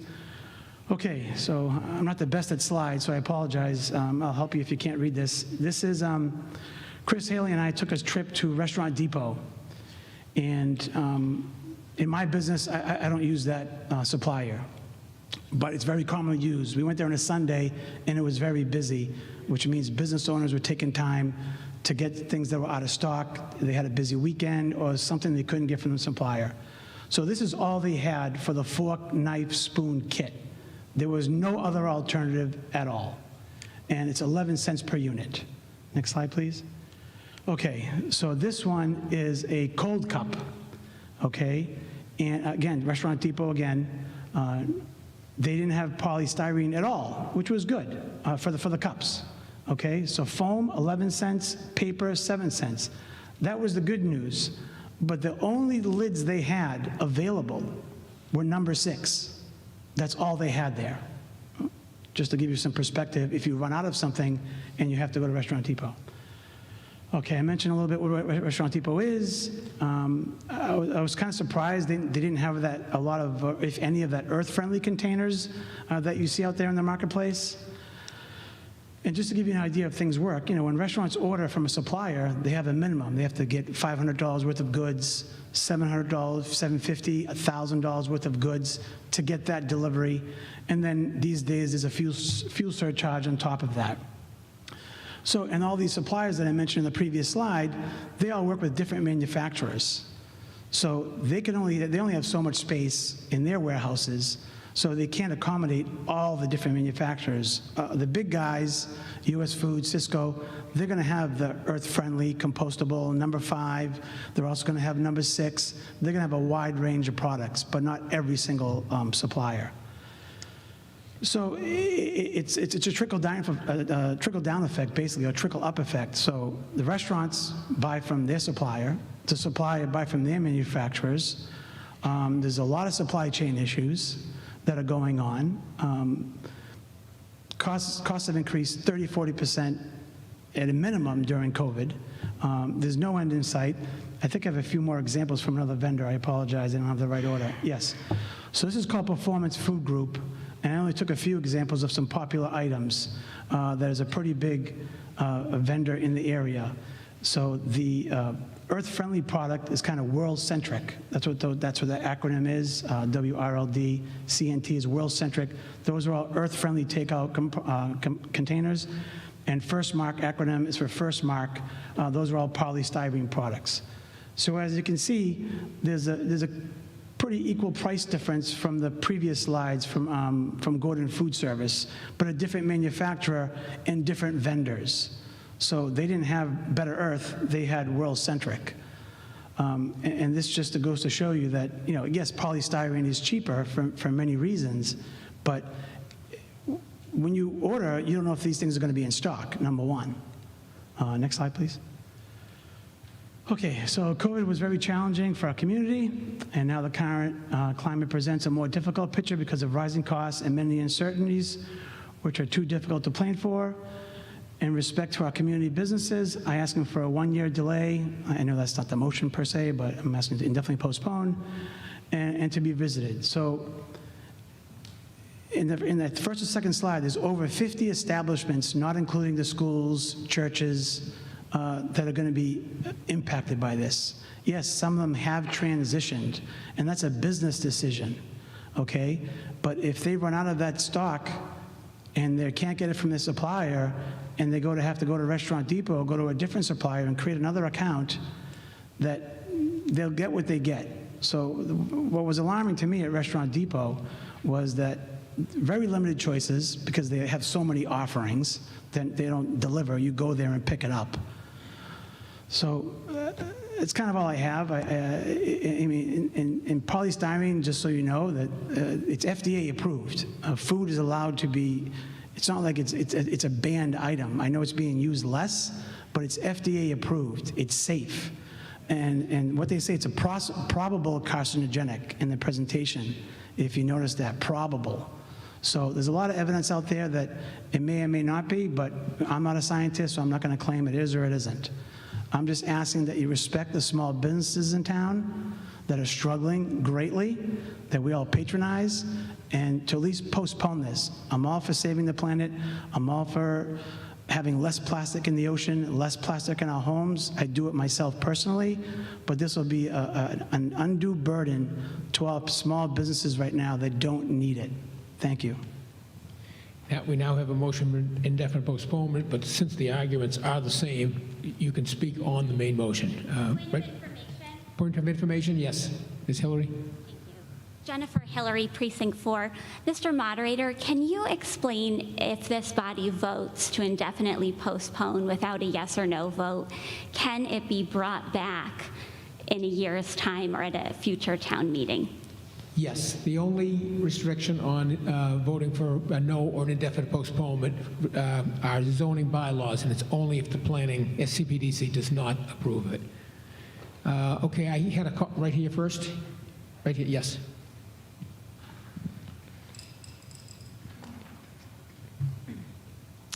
Hi, I'm Arison Engel from Precinct 7. I don't have anything terribly academic to say, except that cigarettes are also FDA approved, and I think we solved that one. And I recognize the hardship, having worked in the food industry, not owning, all due respect, but it seems like now is the time to do it. I mean, I feel like when people get that pressure, you get scrappy and you find different ways to manage. Also, I think that's kind of why those 6 months waivers are in place, to help out those moments or to help out those times. I feel like you could postpone this forever, and this is always going to be the argument. It is always going to be cheaper to do the thing like polystyrene. It will always be that way. That will never be a reasonable argument. This is something to invest in, just like Haven Street and just like the town. Ms. Binder? Thank you, Angela Binder, Precinct 5. We can sort of talk on everything. I want to thank the Climate Advisory Committee for bringing this forward. They are an arm of our government. They advise the Select Board, they advise town meeting. That is their job. I understand that this might be some burden on our local businesses, but I want to do away with the doom and gloom for our town restaurants and businesses. We passed a meals tax in October of 2010. It first came before town meeting, and we voted against it because we thought that, some people thought that it would be such a burden on our business community. So we didn't pass it the first time. And it was a year later, it came back, and it was approved. At that point in time, 40% of towns in Massachusetts had the meals tax. They're now 70%. I don't think we need to wait a year. I think we will be in the same situation in a year. I think that our select board is very cognizant of our business community. I think the town is very cognizant of the business community. They support the business community in many ways. I've never considered whether or not a town has a meals tax when going to a restaurant. My point is, well, it has to do with the fact that there's an ask for a delay, and I'm saying I don't think it's necessary. We've been here before. Reading has always been very forward-thinking. Our first town manager used to say that if it's the right thing to do, we should do it. Reading should do it. We have always been forward-thinking, and other towns look to us for leadership. We know that polystyrene is not the best way to go. I appreciate the Climate Advisory Committee bringing this forward. I watched the meeting when they went to the select board. There were very specific questions that were asked. I think those questions have been answered. I feel comfortable going forward with this. I hope town meeting feels comfortable going forward with this. I don't think there's a need for a delay, and I'm going to support this. Thank you. Further discussion? Yes, on the aisle. Yes, yes.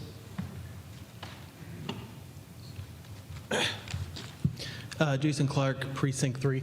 One question first from Mr. Bocci.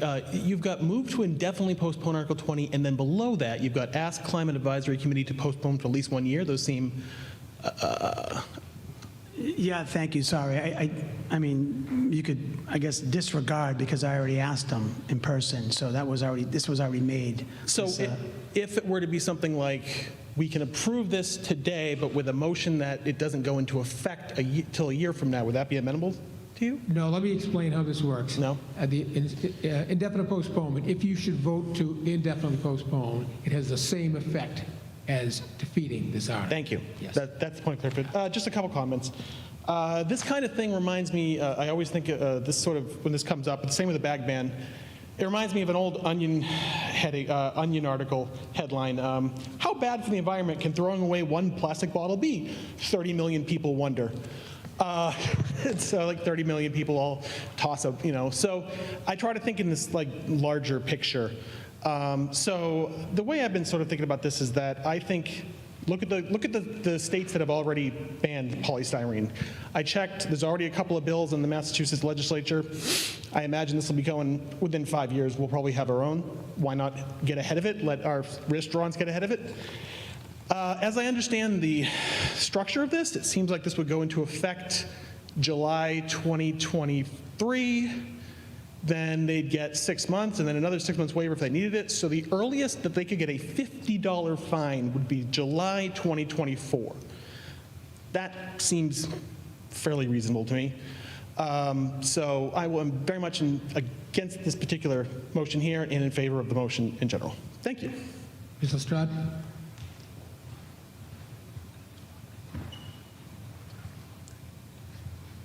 Cheryl Lestrade, 22 Gould Street.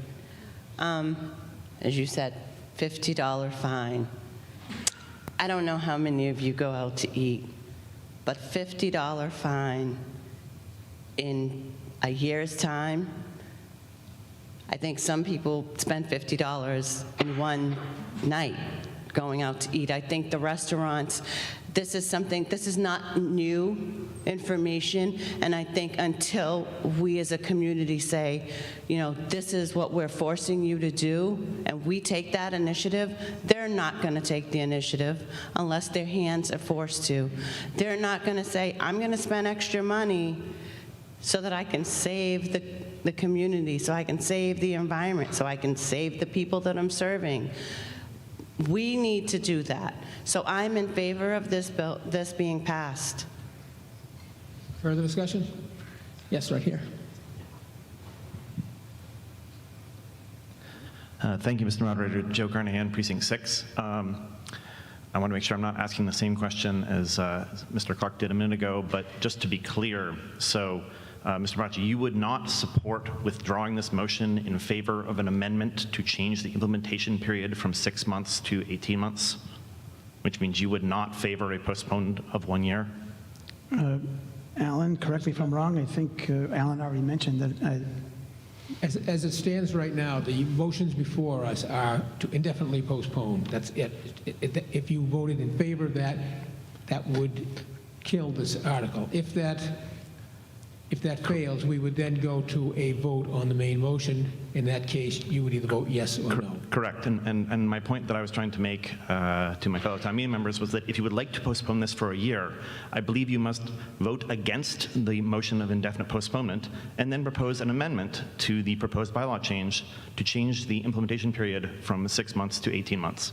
Thank you. Yes. Okay. Mr. Ventura? Mark Ventura, Precinct 2. I do agree with Carlo on the supply chain issues. It's a nightmare across the board in a lot of industries. It was evident. You can get the cup, you can't get the cover. Now you got to sit at your car, so you don't drive off and it spills all over the place. But nonetheless, we've all adapted to bringing our own cups. That aside, I really don't like the concept, and we are able to speak on both motions, correct, Mr. Moderator, as you referred to? Yeah. I don't like the idea of forcing it into people. You don't have to go and buy that pack of cigarettes. You don't have to go buy alcohol if you don't want to. Both are inherently bad for you. You have a choice. Let the supply chain get back to normal somewhat. And why don't we just let the free market? Why doesn't the committee encourage these businesses to go green? And why don't we as consumers drive that instead of imposing fines and forcing it on people? I think the community would react and the business would react in kind without necessarily the strong arm of a local government forcing it. Because today it's polystyrene. What is next? Is it the cigarettes that some people may enjoy or other things? I don't know. But I think the free market and, just was very educational. There are cost-effective ways, maybe not right now, but further down the line. Thank you. Mr. Piliaski? Yes, I'm just going to respond to your question. We have encouraged the businesses to transition from polystyrene products. A lot of them have already decided to do that. Mr. Piliaski has the floor. And in order to do that, so Carlo mentioned that we had it wasn't 3 business owners. We had 3 meetings and we had, I think, 2 or 1 business owner attend. But prior to that, we sent out a mass email to all the businesses within town, inviting them so that we could be engaging with them and encourage them to transition. So we have been doing that, and we will continue to do this over the course of the next 18 months or however long it'll take. Further discussion. Ms. Snow-Doxer?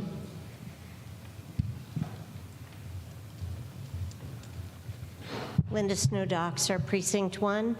I want to thank the Climate Advisory Committee for both their research, very inclusive research, and also their sensitivity to the issues of our business community. What I heard said was that there would be waivers and there would be opportunities to apply if there was a hardship.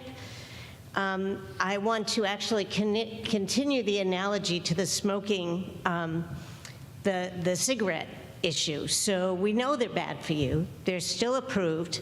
I got involved a long time ago in speaking out against smoking in restaurants. I see an analogy here. If I own the food on my plate and I want to take it home, and I don't want to take it home in polystyrene that could potentially cause me cancer, I think that's also partially my right, not to have to take it home in a container that could cause me an illness. If we have research showing that it puts us in jeopardy, I don't want to wait till more cases happen. I think it's not that hard. There are many businesses and churches that have transitioned. I appreciate your care for our businesses, Mr. Bacci, but it's really time to do this. If not us, when? If not now, when?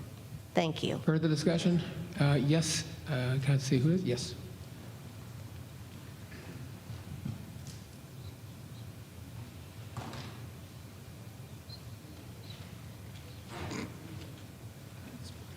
Yes, Cappy Pop, Precinct 4. More of a point of clarification when I look at 8.14.2.3, which discusses food establishments. As a former restaurateur and small business owner, I'm curious if this covers what I would see as the biggest users of polystyrene, namely the grocery stores. When I look at any of these takeout places, they don't do anything of what I just saw at Market Basket a few hours ago.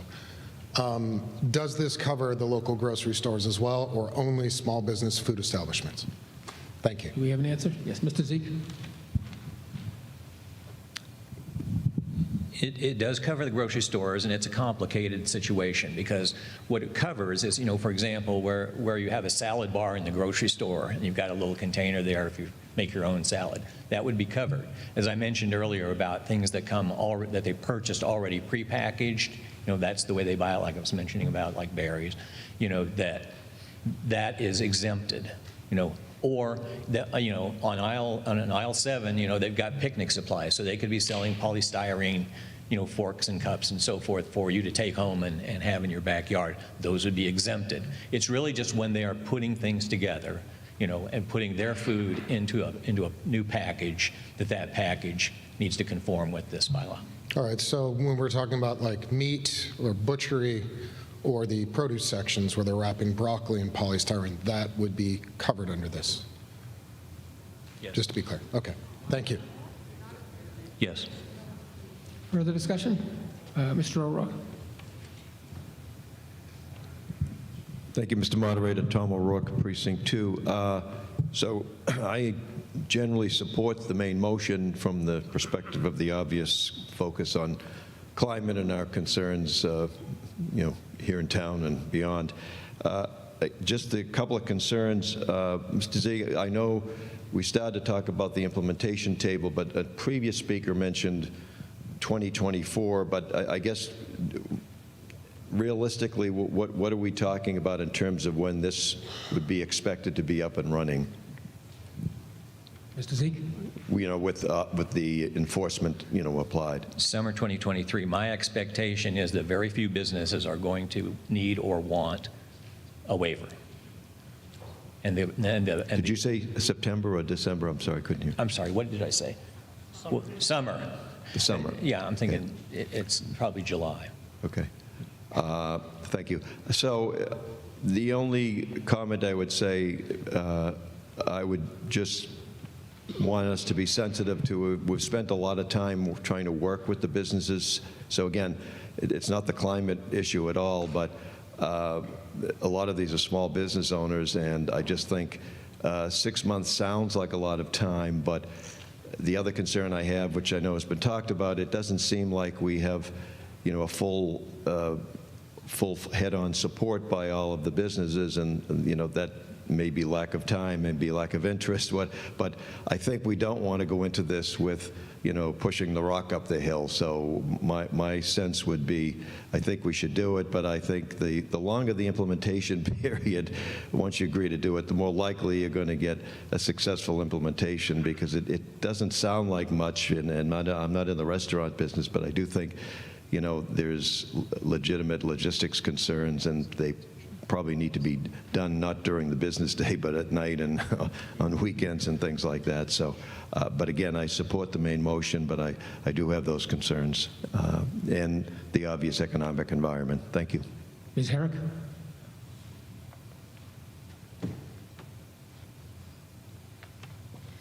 Thank you, Mr. Moderator. Karen Herrick, Reading Select Board Vice Chair and Precinct 8. So I just want to join in thanking the Reading Climate Advisory Committee for doing this and bringing it to the attention of the Select Board. They've been working on this since at least July, and it's been a process of education. I had no idea about the number 6 risks and inability to be recycled. And so therefore, afterwards, I started looking everywhere I was shopping for products, and I was pretty amazed at how many businesses, including supermarkets, have already made the shift. I know one previous speaker said we're leading the way, but I really don't think we're leading the way. So, and I say that because the other thing I did was start visiting local restaurants, and also I was part of a call that we did with the Chamber of Commerce. So the chamber was happy to express concerns and get some feedback and provide some feedback, including asking for another public session for the businesses. So when I talked to a couple of businesses, it was a pizza owner in particular, he said, thanks for the heads up. Just give me as much heads up as possible. And he's like, let me tell you about my world. Every single one of my customers wants their food packaged differently. So he's like, I'm already in the business of doing a lot of extra work just to get my takeout out the door. He said, just give me as much heads up as you can, and I'm on board with whatever the town wants to do. One other thing, are there any Board of Health members in the room? Because I do believe they discussed and took a vote on this topic, and I would love to hear what they thought. Do we have a Board of Health person? Oh, yes. Oh, sorry.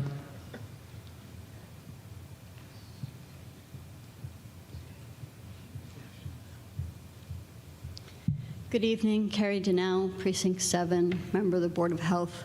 Thank you for the question. The Board of Health did have a presentation from a member of the Climate Advisory Committee, and we did have some questions about implementation and about enforcement from the perspective of both business owners and from staff, because it does fall to the Board of Health, and we wanted to inquire how that would work for them. And what we came to understand was that, so the question was, what happens if a vendor, or if a restaurant is in violation? And the answer was the enforcement falls under the Board of Health. It's to discretion, and that we understand there are issues of supply chain, and that certainly no one would be held responsible if they were unable to access materials because of supply chain burdens. So there is some discretion in that, as was discussed when we voted on it. And then I'll just close and say that the board did vote 3-0 in favor of this proposal. So thank you. Thank you, Mr. Moderator. Further discussion? One in the back? Yes.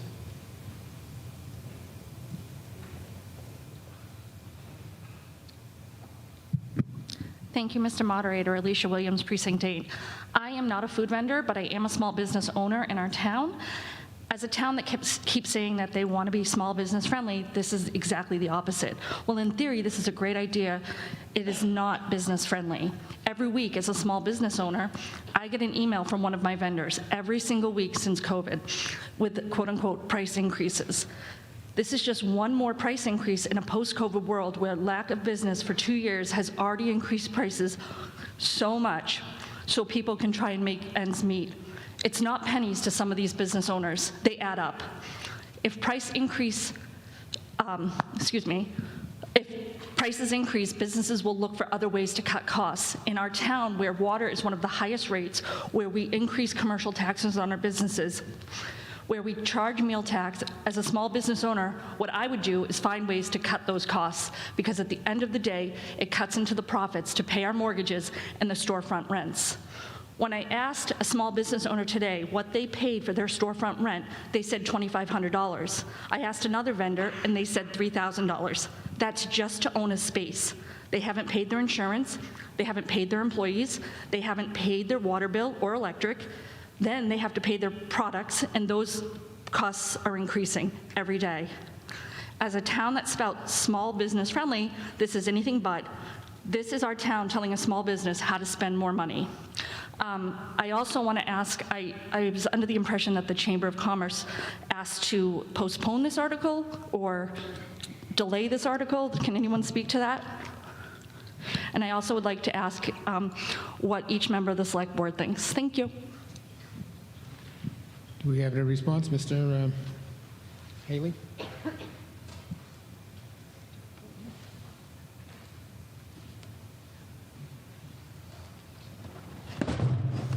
Sorry. Thanks. Still Chris Haley on the Select Board. My opinion on this was the same as the Select Board. It was the same that I had mentioned at the Select Board as it will be now. Lisa Egan did mention that she wanted to postpone this only because When the plastic bag ban happened, they were given 6 months' notice. This is significantly less. So that's the clarification on that. I received no email from the Climate Advisory Committee as a small business owner in Reading attesting to the fact of any of what they just said was taking place. It was done through Andrew McNichol, sent an email, and I only received one of those. My stance on this has never changed. If you want to go ahead and ban polystyrene in Reading, I fully support that. But the problem is you have to universally do that across the board. You can't go ahead and saddle all the Main and Haven Street businesses that are going to be impacted, where you can go ahead and let the supermarkets over on Walkersburg Drive and everything get a free pass. I've heard here today numerous times that polystyrene is unhealthy, there's health risk, and everything associated with it. It's more probable than not that it causes cancer. I agree with all of that.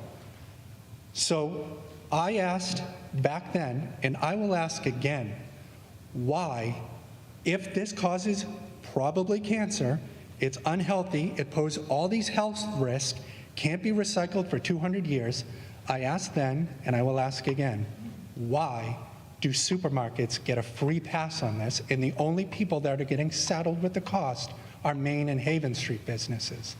The answer to that, before you actually give the answer that's not going to be the correct one, the answer to that is that if we were to ban polystyrene completely in Reading, Massachusetts, we would be sued and we would lose.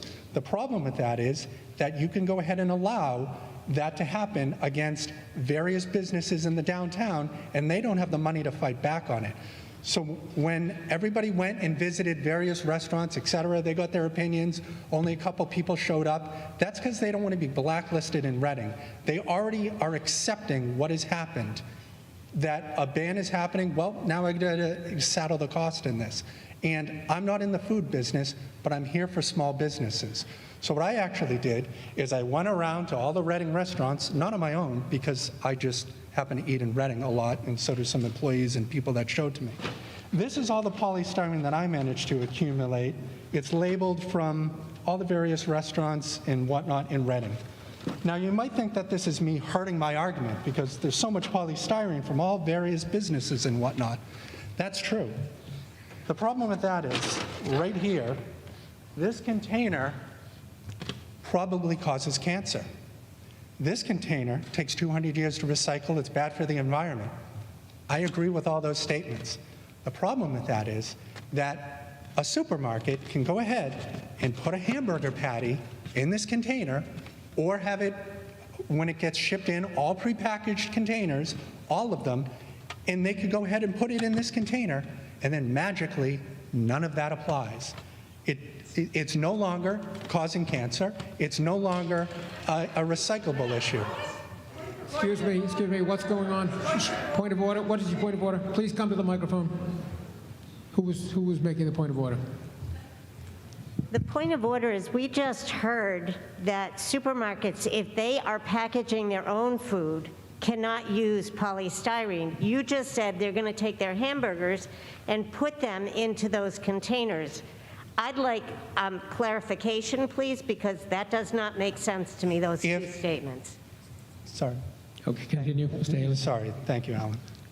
Linda, to address that, it's essentially when you go to the supermarket and you see everything that's out in the meat section, all of that, where it's prepackaged with that black styrofoam with the saran wrap over the top and the label on it, all of that is exempt.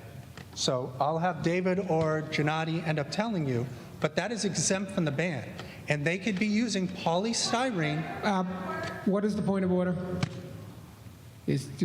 Don't argue against it, because somebody else will be able to. Point of order is I feel like we're getting some misinformation from the speaker, and I'd like to hear from the proponents of the bylaw to find out how that will be implemented. Okay, as I said, they will get their chance, but continue, Mr. Haley.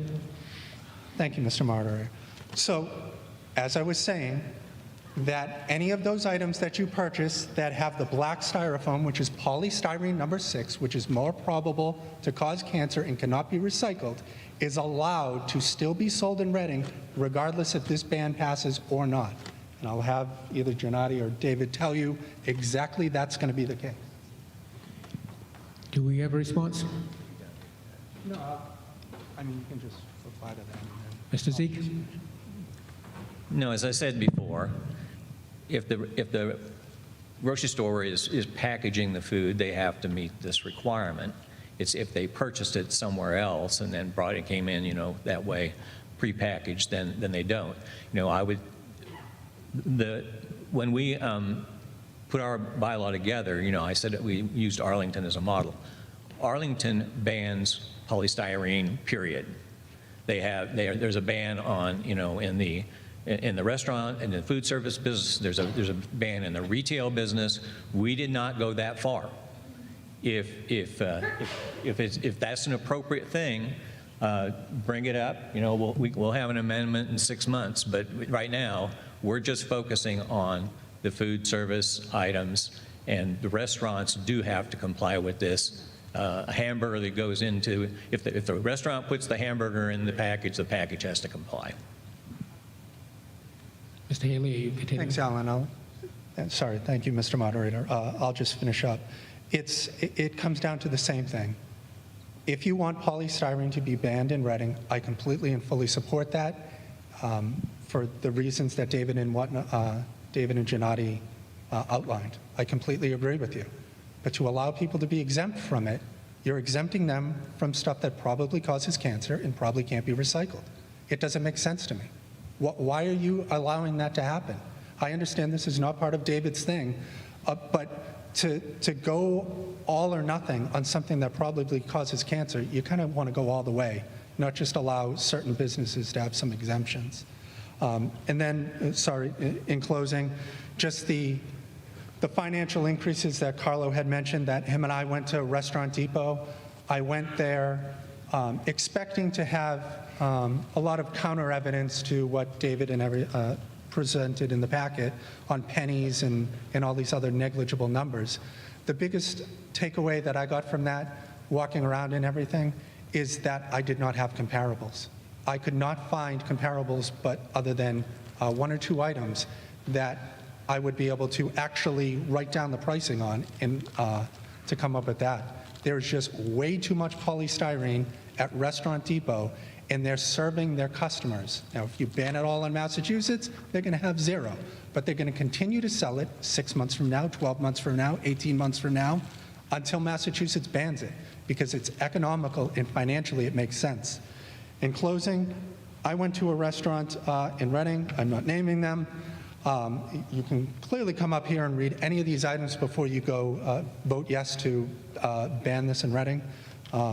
But one of the restaurants in particular that I visited, the cost of one of the containers is going to be jumping from 32 cents to 55 cents per unit, which is, this is actual number they pay from W.B. Mason, which hasn't been mentioned by anybody. I'm not here to tell them why they're buying from there. They do whatever they do on their own. So it goes from 32 cents to 55%. That is a 40% increase in cost.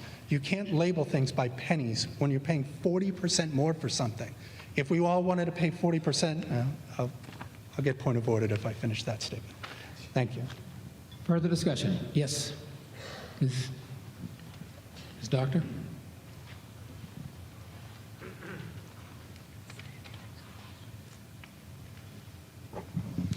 Thank you, Nancy Doctor, Precinct 1. Thank you very, very much for presenting this. I'm going to be in full support of the main motion. I'm not going to vote to delay this. I am not a restaurant owner. I have nothing to do with the restaurant business, but having been a consultant for close to 30 years to fertility centers in New England, I will tell you there is a direct correlation between plastics and fertility.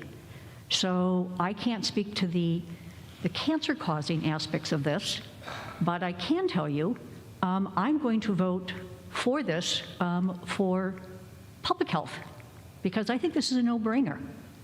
I applaud the work that you've already done in terms of eliminating the plastics, which we overwhelmingly voted to support.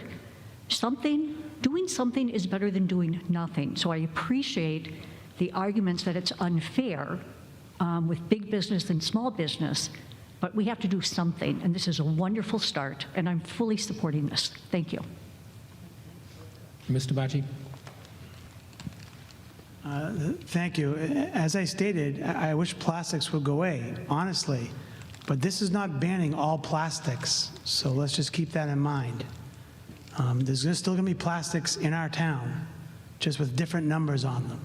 So we're not banning plastics. Further discussion? Yes, right here.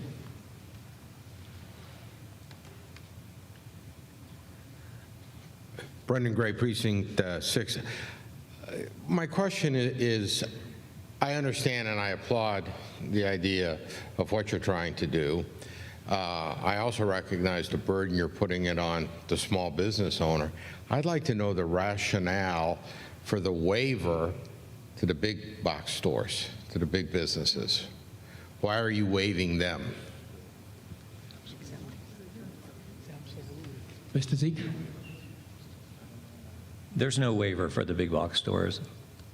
Sure there is. You just said if they bought the stuff from other places, they can buy that plastic and use it. Why are they getting a pass on that portion of it? If a small business or a restaurant has the same situation, they get the same treatment. It's only that the grocery stores tend to have prepackaged food that way. There's no difference in the treatment. If you received it that way from your supplier, it's exempt from the bylaw. Doesn't matter how big you are, who you are.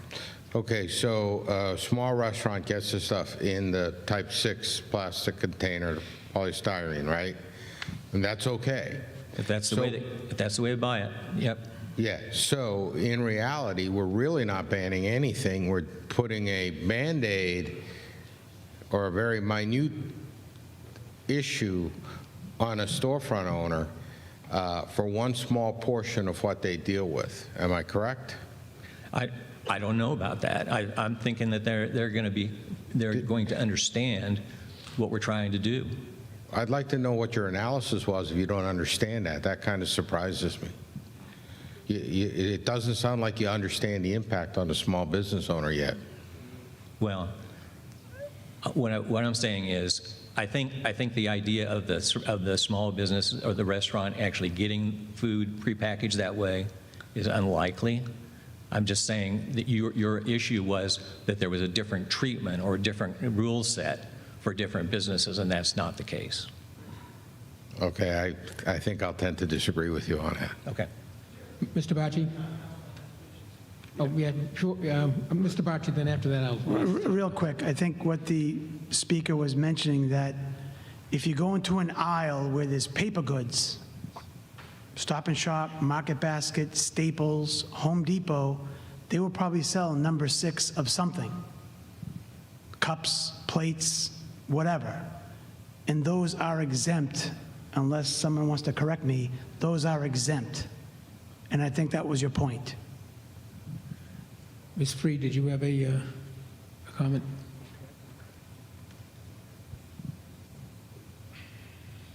So we have put the regulation up, which may be helpful. So the regulation has some exemptions. Sorry. And the first one is for packaged meats, produce trays, egg cartons, and other food or beverage products bought from or packaged by a supplier other than the food establishment. So this is what we were talking about. If a small business or a supermarket receives something from another place, a distributor, and it's coming in that black polystyrene, they don't have to unpackage it and put it in a compostable container. They can sell it in that container. But if they make their own hamburgers and they want to put it in a container for you to take home, then it has to be in a permitted container. And then to Carlo's point, he's correct. The second exemption is any polystyrene disposable food service container or other food service items such as picnic supplies purchased by an individual for private use at a private function held on property owned by that individual, or polystyrene items unrelated to food service are exempt. So those individual items would be not within the scope of this bylaw. Yes. Doug Bruce, Precinct 2. Based on the data that was presented for the health risks, okay, what makes that egg container at Market Basket any less cancer-causing than the container you serve at Pizza World? Thank you.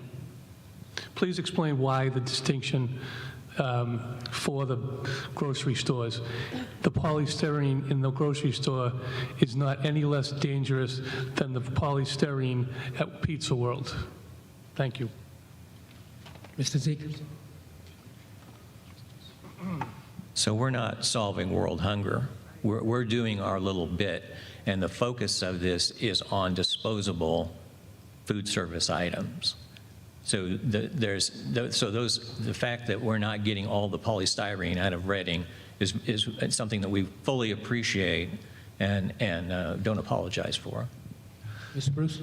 Now, how did the exemption occur? How did the grocery stores lobby with your particular proposal? Or, I'm just, like I said, what makes that polystyrene exempt at the grocery store versus Pizza World? It's serving food in a container in a dangerous product. I don't understand why the exemption is occurring. Ms. Freed? Thank you. So we have some concerns from a legal standpoint about regulating things that are coming into Reading. As some of you may know, there's the Commerce Clause of the U.S. Constitution, which deals with where and how communities can regulate things that are coming within their borders.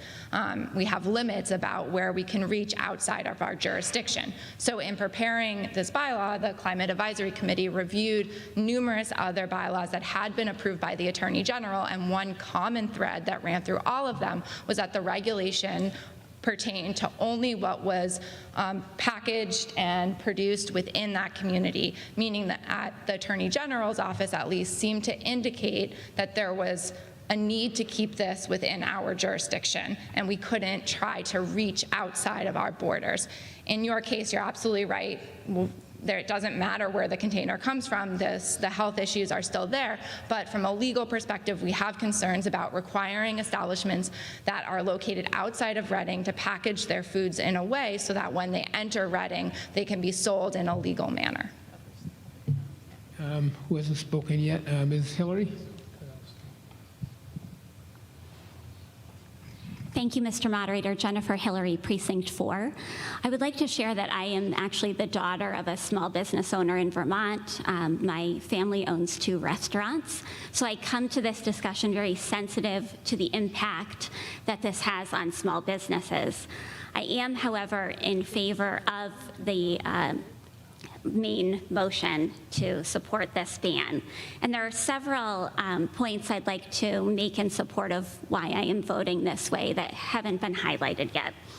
First, businesses, despite the burden, will have options at the end of the day. Which alternative to use, where to buy that. They have options to increase their prices, although no business wants to do that. It will have those options. And I'd also like to suggest that this could actually be good for business. It's a wonderful marketing strategy to say, we use products that are better for your health than products we may have used in the past.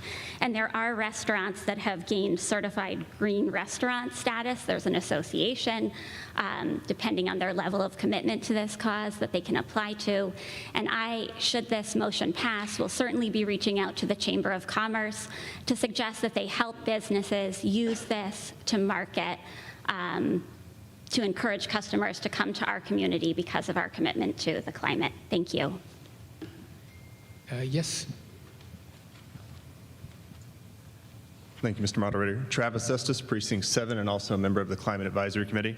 I just had a few quick comments to make. One, I appreciate the efforts by Mr. Bocci and Mr. Healy to do some due diligence. I would note that as part of their argument around the pricing increase, they do continue to lump in shipping and fuel charges. That's true for anything that one buys in this climate. I run a small business as well. I'm acutely aware of these pains and seeing my own cost of goods increase. That is universal. So I would just encourage people to bifurcate these different components. Another piece of this is that as more communities do this, demand increases. The suppliers do respond to their customers, which are these small businesses. You will see the increased opportunity for the buying power and the reduced cost over time. Lastly, or not lastly here, I will also say I moved to Reading in 2019 from Arlington. We lived there for a couple of years before buying a house here. We absolutely love this community. My kids did not know what the polystyrene and styrofoam cups were when we moved here. Had to educate them on what it was and encourage them to try not to use them for all the reasons that have been articulated so far. And as we're looking ahead here, I'm really excited to sit down with my 2 daughters tomorrow morning and tell them that while it's not going to solve the climate crisis, while it's not going to solve all of the public health issues that are going on in this world, I actually had the opportunity to make a dent in this on their behalf for them and for future generations. And for those reasons, I'll absolutely be voting for this in favor in hopes that it does help them and helps future generations to come. Thank you. Mr. O'Rourke? Tom O'Rourke, Precinct 2. Thank you, Mr. Moderator. So just a clarification, listening to the discussion around the supermarkets, for example, we have Stop and Shop and Market Basket. A lot of the meats that they bring in get packaged in-house. So does that, would that not make them also eligible for enforcement under this? And I'm thinking also of the rotisserie chickens, I think the same. Although I do know the solution in some towns. I was in a town where they actually bag them, or Whole Foods does. Maybe it's just a Whole Foods solution, but just curious. Mr. Piliowski? Yeah, so this question came up during the select board and then over and over and over again. If Market Basket takes a meat and puts it in a styrofoam box, that's not good. They're not excused from that if they do it on site. Or if it's a hamburger or any other variant. No, but if they, well, I mean, routinely they cut steaks in their back and then they have stacks of styrofoam that they shrink wrap and put them in. And that's not going to be allowed under this bylaw. Oh, okay. Are they aware of that? No. Oh. Okay. All set.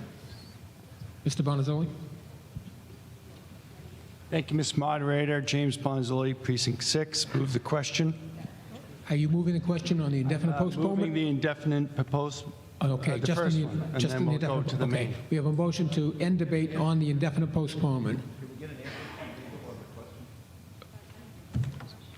Well, okay, I'll allow that, but we have to take the vote, but go ahead and finish that.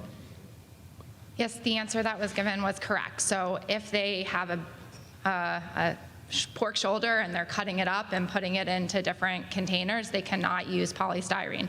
If it comes on a truck to them, already packaged individually in polystyrene containers, they can then sell it in that container. They don't have to take it out of the container and put it in something new. Okay, we have a motion to end debate on the indefinite postponement. This requires a 2/3 vote. I ask all those in favor of indefinite postponement to please rise.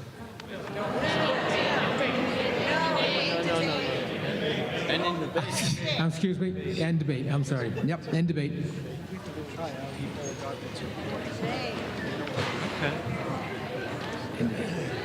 End debate.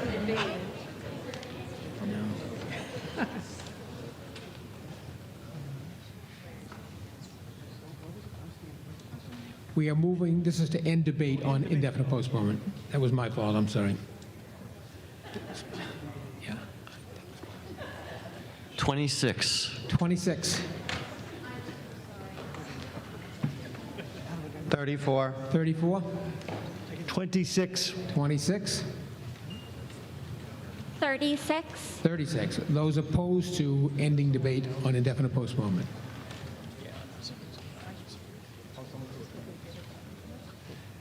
Zero. 0. 0. 0. 5. 5. 13. 13. The vote being 122 in the affirmative and 18 in the negative. The question has been moved. We will now go straight to a vote on indefinite postponement. So all those in favor of indefinite postponement, please raise your hand. before we take the vote, we've been asked for another clarification. If you vote in favor of indefinite postponement, you have effectively voted against the main motion. It would end everything right now, and it would not become part of our bylaws. So again, we are now voting on indefinite postponement. All those in favor of indefinite postponement, raise your hand. And those opposed? And the chair is in question. Chair is in doubt. I would ask all those in favor of indefinite postponement to please rise to be counted.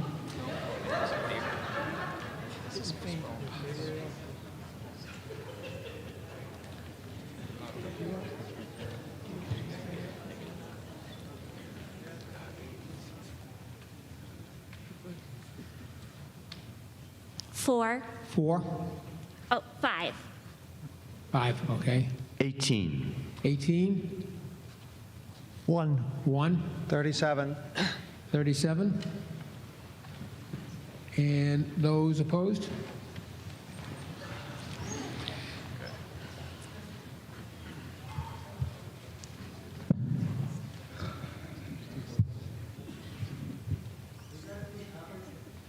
I'm sorry?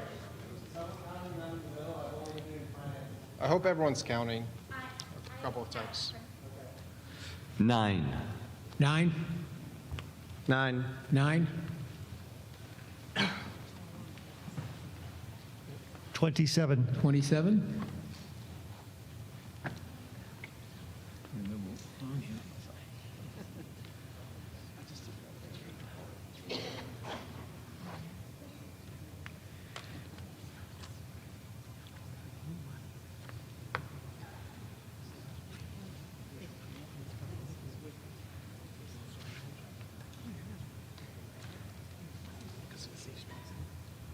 Forty. 40.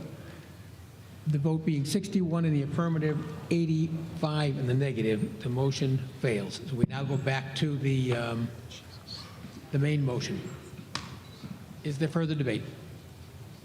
Yes, right on the aisle here.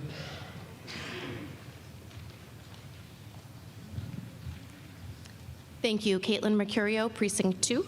I am in support of this, but I did hear a few comments asking about, how is this different than some of the other plastics that we might not be banning? So I do want to share a little bit more about the public health hazards specific to styrene. And so some of you may know styrene by another name, and that is benzene, right? What is the point of order? The speaker is talking about styrene. She's not talking about the substance in question, which is an entirely different compound. The polystyrene leaches styrene into the food that we Styrene is eat. what is the issue.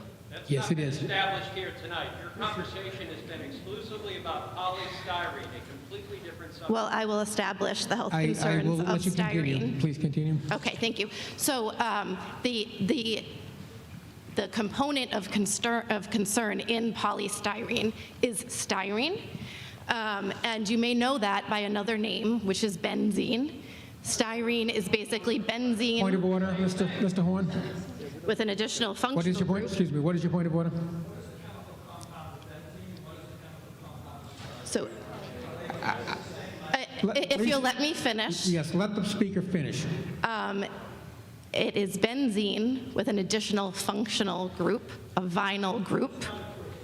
Ms. Mercurio has This the is floor, where the please. hazards come from. Thank you. And so, anyway, I pulled up both PubMed and PubChem, which are the go-to resources for biomedical research. And so on PubChem,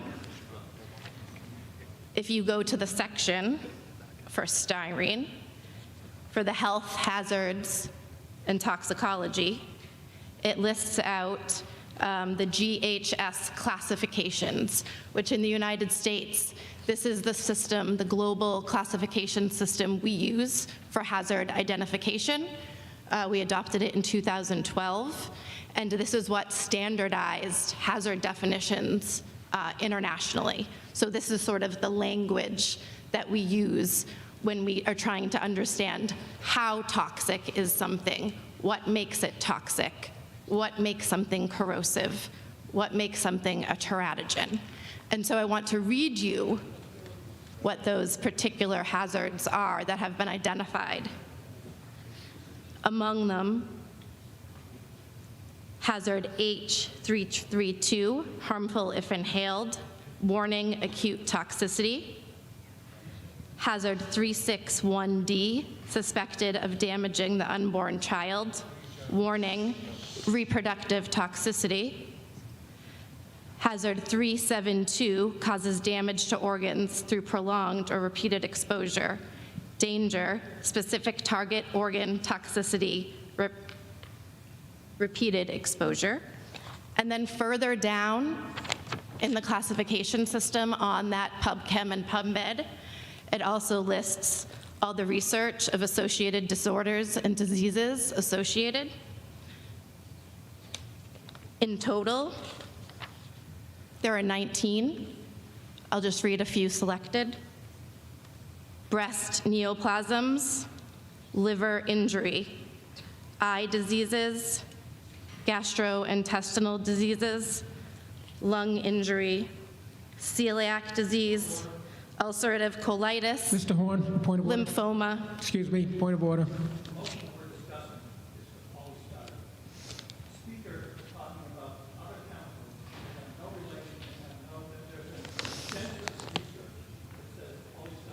I believe she is making the point that they are the same. If you disagree, well then, you're trying to hijack her speaking.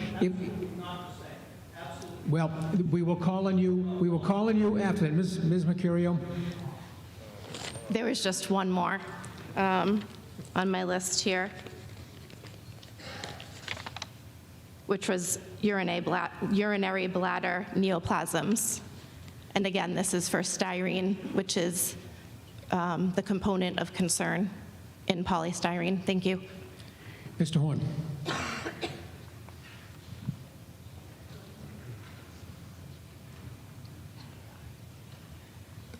Thank you, Mr. Moderator. Bernie Horn, Precinct 1. Try to establish some sort of, I know we talk a lot about how data and science. Please speak closer to the microphone. Thank you.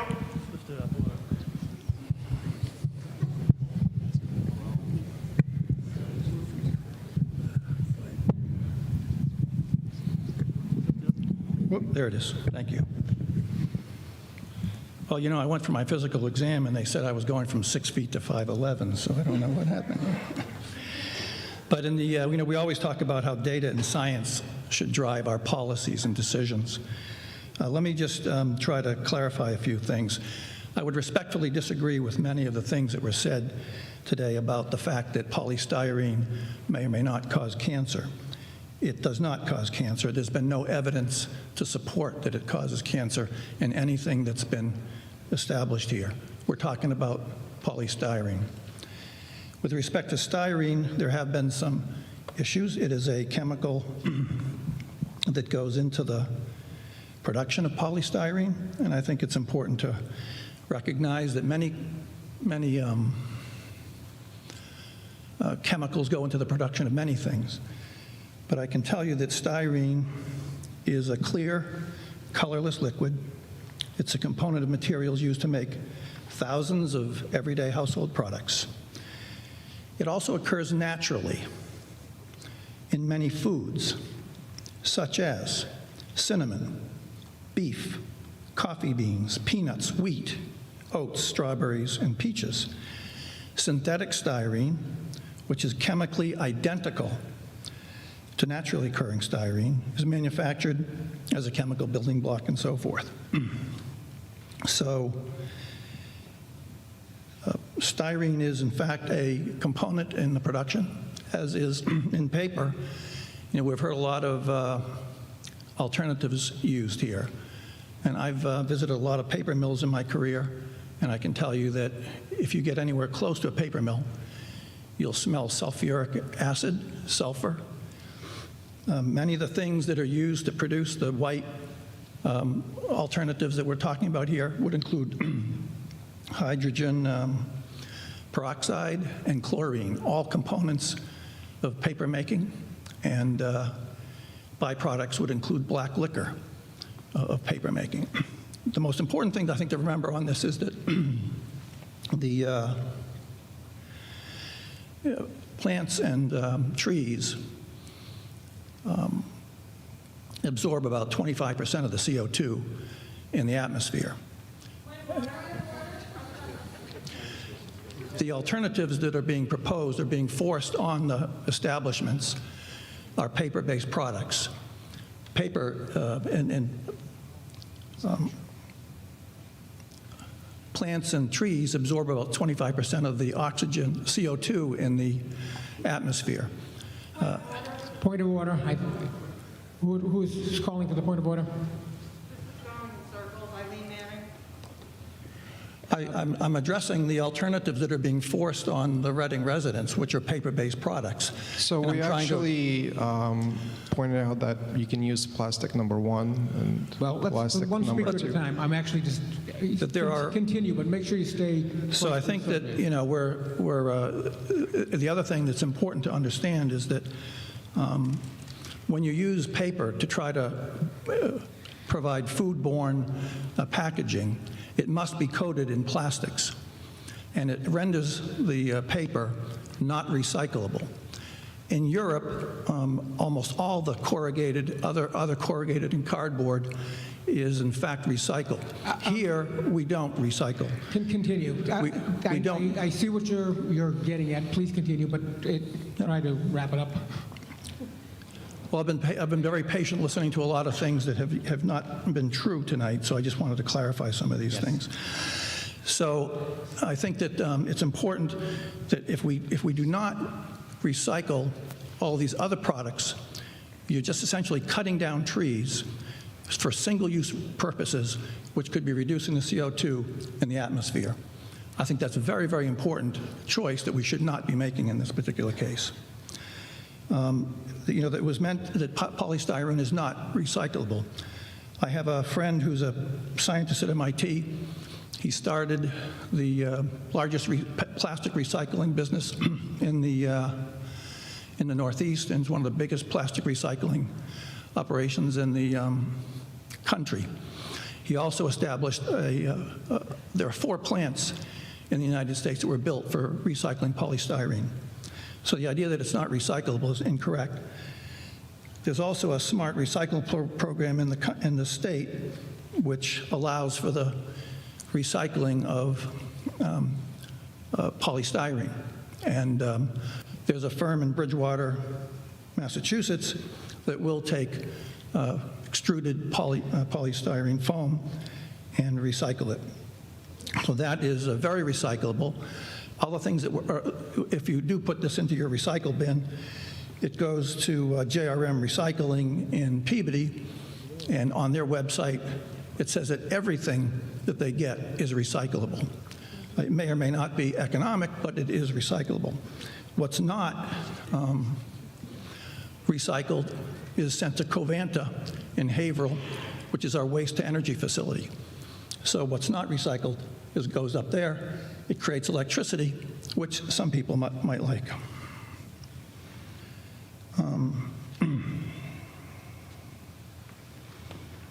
So I guess my point is that the idea that polystyrene is harmful to health contradicts everything that the FDA has ruled upon. And I think what town council is trying to tell us is that with enough lawyer money, the larger consumers and distributors of these products will challenge our law, and if challenged, would likely be overturned. I think it's important to understand that many people have researched this product. U.S. National Toxicology Program Director, Dr. Linda Birnbaum, PhD, was quoted as saying that, "Let me put your mind at ease right away about styrofoam. The levels of styrene from polystyrene containers are hundreds, if not thousands of times, lower than have occurred in the occupational setting in finished products, and certainly styrene is not an issue." So there's quite a lot of scientific evidence that shows that styrene is not the issue here. And polystyrene is absolutely and totally safe for your food. So I guess what I'd like to say is that we'll try to dial down the emotion on this one, and I'm going to vote against this. Thank you. Yes, Mr. Doxer?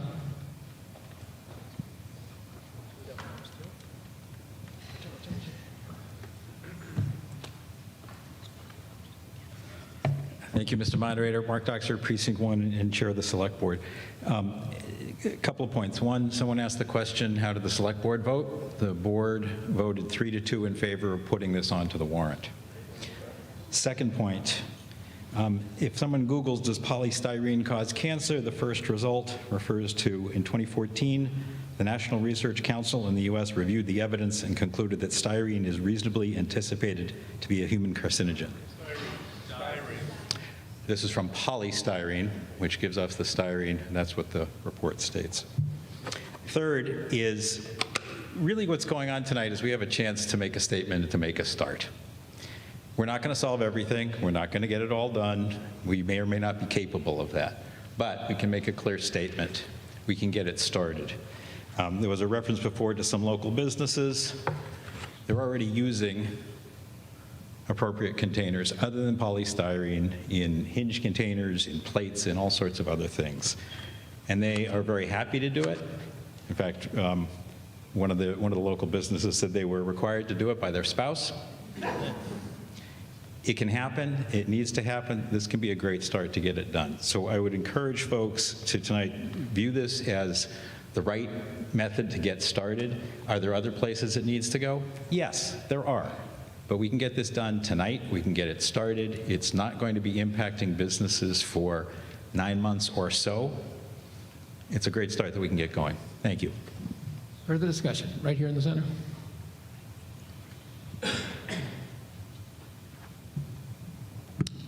Todd Merkel, Precinct 8.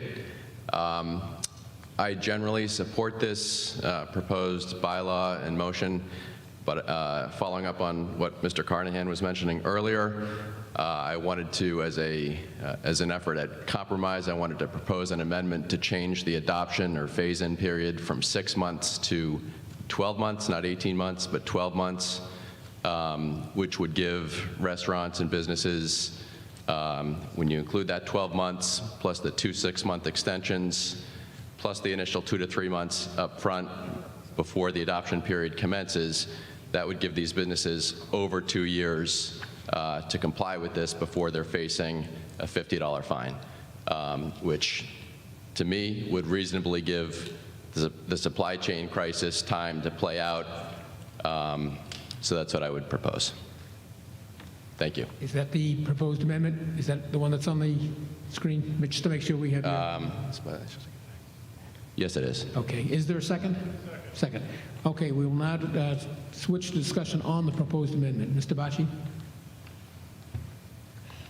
Thank you for that amendment. I would support that. My whole goal of this presentation, my presentation, was that, and a few business owners spoke to this effect, there's no end in sight for the supply chain nightmare we're living. There's no light at the end of the tunnel. There's people who've been doing this much longer than I have, and I've been doing this for over 30 years, have never seen anything like it. So my whole purpose, and that's why there was I said postpone for a year, was to let things flush out, hopefully. We all want that. We want our costs to go down. We want the restaurant prices to go down. We want everything to go down or stabilize at least. That was my whole purpose of this. I'm in full support of getting rid of plastics. What my colleague showed, yes, some businesses already do that, and that's their decision and their right. And some businesses can't afford to. Maybe they don't want to go up in their prices. So I would support this amendment. Mr. Wise?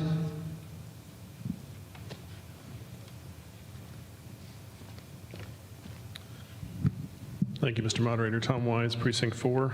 Thank you, Mr. Merkel. I was going to make a very similar amendment. I was going to go 18, but I'll take 12 as a compromise. And I think it's important that we think about the process here in terms of how we got here. If you think back to the plastic bag ban, the town businesses had 5 or 6 months notice. In this case, they had 1 week notice. 1 week notice before they were asked to have commentary on this front. I happened to reach out to Lisa Egan, who is the chair of the Chamber of Commerce, and she says that the restaurants will need a personal visit because it's common to use styrofoam, and most, and I'm sure she meant polystyrene, most do not really track their emails, and many are struggling with cost and food and finding staff. I don't think the forums had enough engagement or notice to be effective. I think we can all agree it's not a great product, but when plastic bags are banned, we had info in June for a November town meeting. There was like 1 week notice for it to be styrofoam, polystyrene, and there may have been 3 to 4 businesses that were contacted in a casual way, but not formal process or outreach. I agree with Chris and Carlo. The outreach was announced with less than 2 weeks' notice. I think all 3 sessions had less than 10 attendees in total. So I think overall, many people were saying they're in support of the greater concept.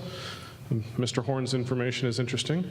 I'm not going to discount it because I haven't done that study. So, but I would say that this seems to be a reasonable compromise that can get both sides of this body to come to an agreement that says 12 months from implementation plus the 6 months plus the 6 months. So I'm definitely in favor of this motion, and it's the only way I'll vote for this overall bylaw as it stands. Further discussion on the proposed amendment? Yes, Mr. O'Rourke. Thank you. Tom O'Rourke, Precinct 2. I, too, had a similar amendment proposed, but I think what it does, it gives us time to resolve pricing issues, logistics issues, but also collaboration with the vendors and restaurants. And also, I still think, there's issues with respect to the market baskets and Stop and Shop that'll need to be fleshed out for enforcement. So a year sounds like a long time, but, if you own a business and you've got some of these business owners, I'm guessing, have about 2 hours or 3 hours in the course of a night to sleep before they're up and at them again. So I want to see this successful, and I think giving appropriate lead time like this allows that to happen. Thank you. Further discussion on the amendment? Mr. Struble. Thank you, Mr. Moderator. Jeff Struble, Precinct 7. This is about timing, and I think that's what the amendment is addressing, but it may not sound like it's about the amendment, but in some respects it is. I believe at the beginning of your presentation, you said that you think the state would be adopting this in some amount of time. I mean, now we're talking about stretching out the applicability of this for another 2 years or so. Is there any possibility that the state's going to actually impose this sort of restriction within this time frame that we're now talking about? Ms. Free, did you have a comment?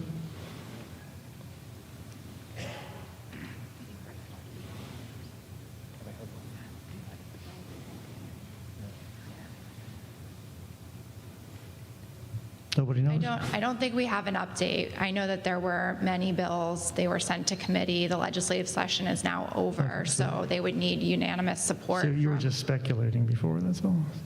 The possibility it might happen? The bills can be refiled in the new session and acted on at that time. Okay, thank you. Further discussion on the proposed amendment? Mr. Arena.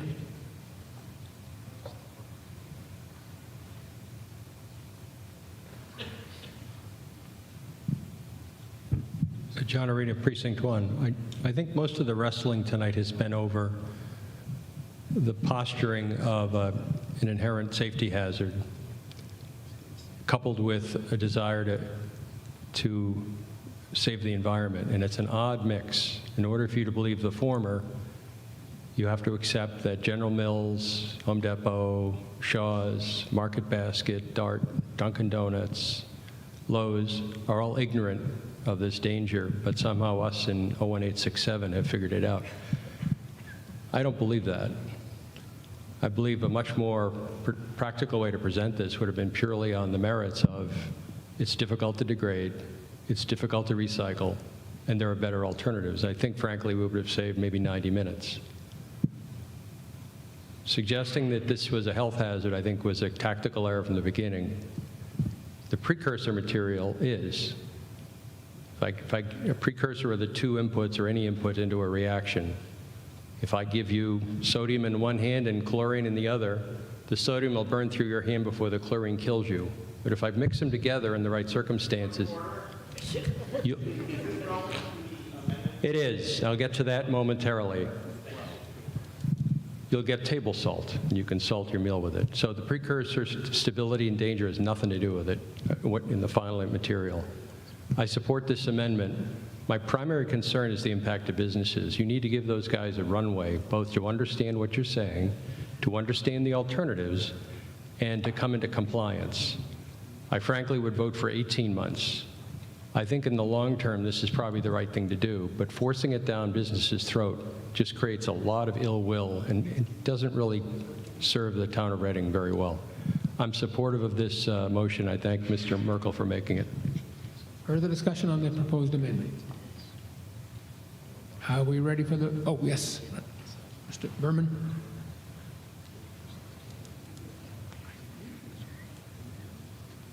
Barry Berman, Precinct 6. I support the amendment.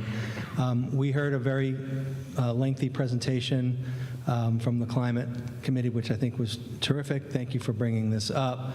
But all I heard were just sort of stories about drop-in visits to a restaurant, a couple of hearings where they were very poorly attended. I think if we really want to make change and implement a bylaw that has some teeth and actually does something, we have to actually involve the people that are going to have to actually do it, which are the small business owners, which are the restaurants.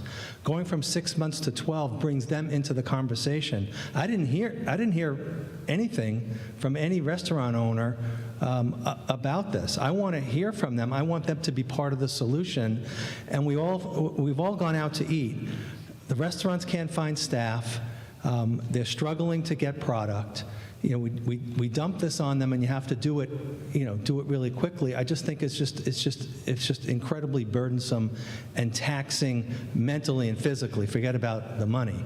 Going from 6 months to 12 months enables the town to bring those people into the conversation, bring them into the implementation process, and at the end of the day, we're going to get a better product, and we're going to get more than what we want. So I'm going to support the 12-month extension to 12 months, and then support the bylaw. Thank you. Further discussion on the proposed amendment?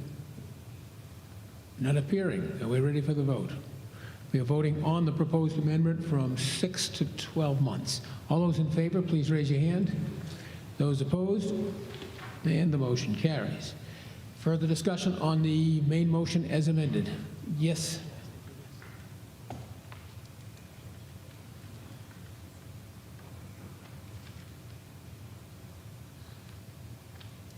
Hello. Well, let's see if I got this right. Michelle Greenwald, Precinct 4. I wanted to thank you, Mr. Bocci, and the Climate Committee representatives. I know standing up there and answering question after question, some that are repetitive, is not the easiest, so thank you for your time before and tonight. I just had a bunch of questions. Most of them have been answered. I just have a couple more. First of all, when you did the pricing from Webstront store, whatever that is, thank you. Did you include shipping in those prices? No, because shipping will cost identical for the two products that we were comparing at the time. So that's a baseline. That cost is irrelevant when we're looking for the price difference between the items. Gotcha. Good point. I realize that they have a $99 per month club that restaurants can join to get free shipping. So I didn't know if you had factored that in, but I do appreciate your point. That makes sense. I wanted to know, Market Basics, Stop and Shop, Calaresos uses the foam trays. When you talked with them, what was their reaction on changing? Were they for it? Did they balk at it? So we didn't get an opportunity to sit down and talk to every single business that sells food products. We've reached out to I did have an opportunity to sit down with about a dozen of them or so, but not all of them. We have reached out to them. We've invited them to multiple different meetings. And keep in mind that the work that the Reading Climate Advisory Committee is doing doesn't actually stop when the town meeting votes on this bylaw. We fully intend on maintaining our engagement with the food vendors in this town, helping them with the transition. similarly to, yeah. Thank you. Would you say, I mean, my guess would be Stop and Shop, and the big ones are going to be, I hate to use the word, worst offenders. They would have the largest amount that would be triggered by this, only in things that they package and store. I'm thinking the butchers, Caloriso's wraps broccoli with the styrofoam. Someone pointed out the rotisserie chickens. I mean, it's something that I'm not comfortable speculating on. Okay, I appreciate that. $50 fine for the first occurrence, is that, sorry, warning, $50 fine after that. Is that per lid, per cup, per visit? We could go back and look at the bylaw. I'm not on the bylaw committee. Okay. I don't fully understand lawyer verbiage. I don't play a lawyer on TV, so. And the health director is going to be the one that's policing it, for lack of a better term? I think it was health inspector. I think it's health director in here. Someone needs to answer that question if it applies to one or the other. Like one cup or is it per? There will be potential to answer. Continue speaking. Answer that. And I'll get back to One infraction, not more than one infraction in 15 days. So if, bringing up supply chain again, they can't get the right thing, they bring in a replacement, they work through that replacement case 15 days, and that's just one infraction. No, it just means that there would not be a second infraction within 15 days. So if there was one cup and that caused the $50 fine, there could not be any other such fine for 15 days. Okay. And yeah, and here it says public health director. Yes. So they would be the one, I guess, visiting businesses to see if they're in compliance? Well, the public health director is, or designee, right? So, I mean, it's somebody from the health department doing inspections of businesses. Okay. And I think my last question actually was for Alan, is as a bylaw, is this a 2/3 vote or majority? This is a majority vote. Thank you. Yeah, it's only zoning bylaws require 2/3. This is a bylaw, though, right? This is a general bylaw. So majority. Majority, correct. Further discussion, yes. Thank you, Mr. Moderator. Jeffrey Dietz, Precinct 5, move the question. Move the question. Okay, we have a motion to end debate requiring a 2/3 vote. All those in favor of stopping debate, please rise.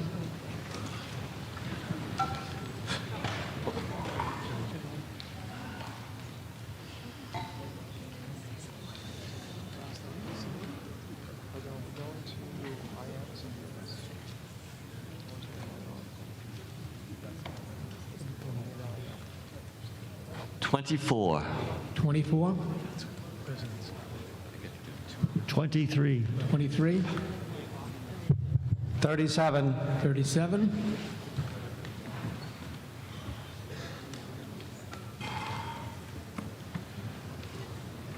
44. 44. And those opposed to ending debate?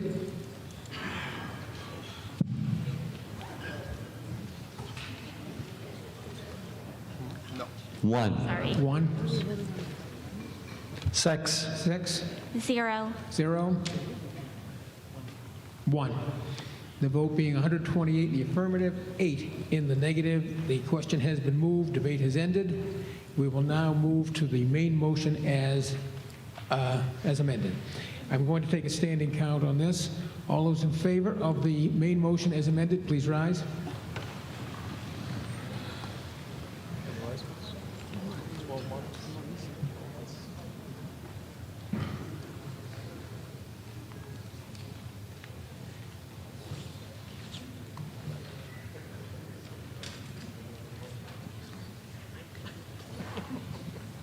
$17. 17.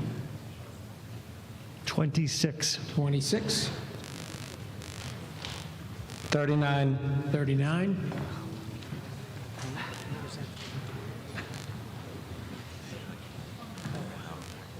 'This is the main motion.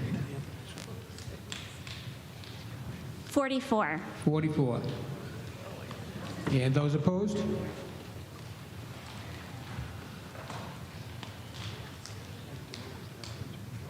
Zero. 0.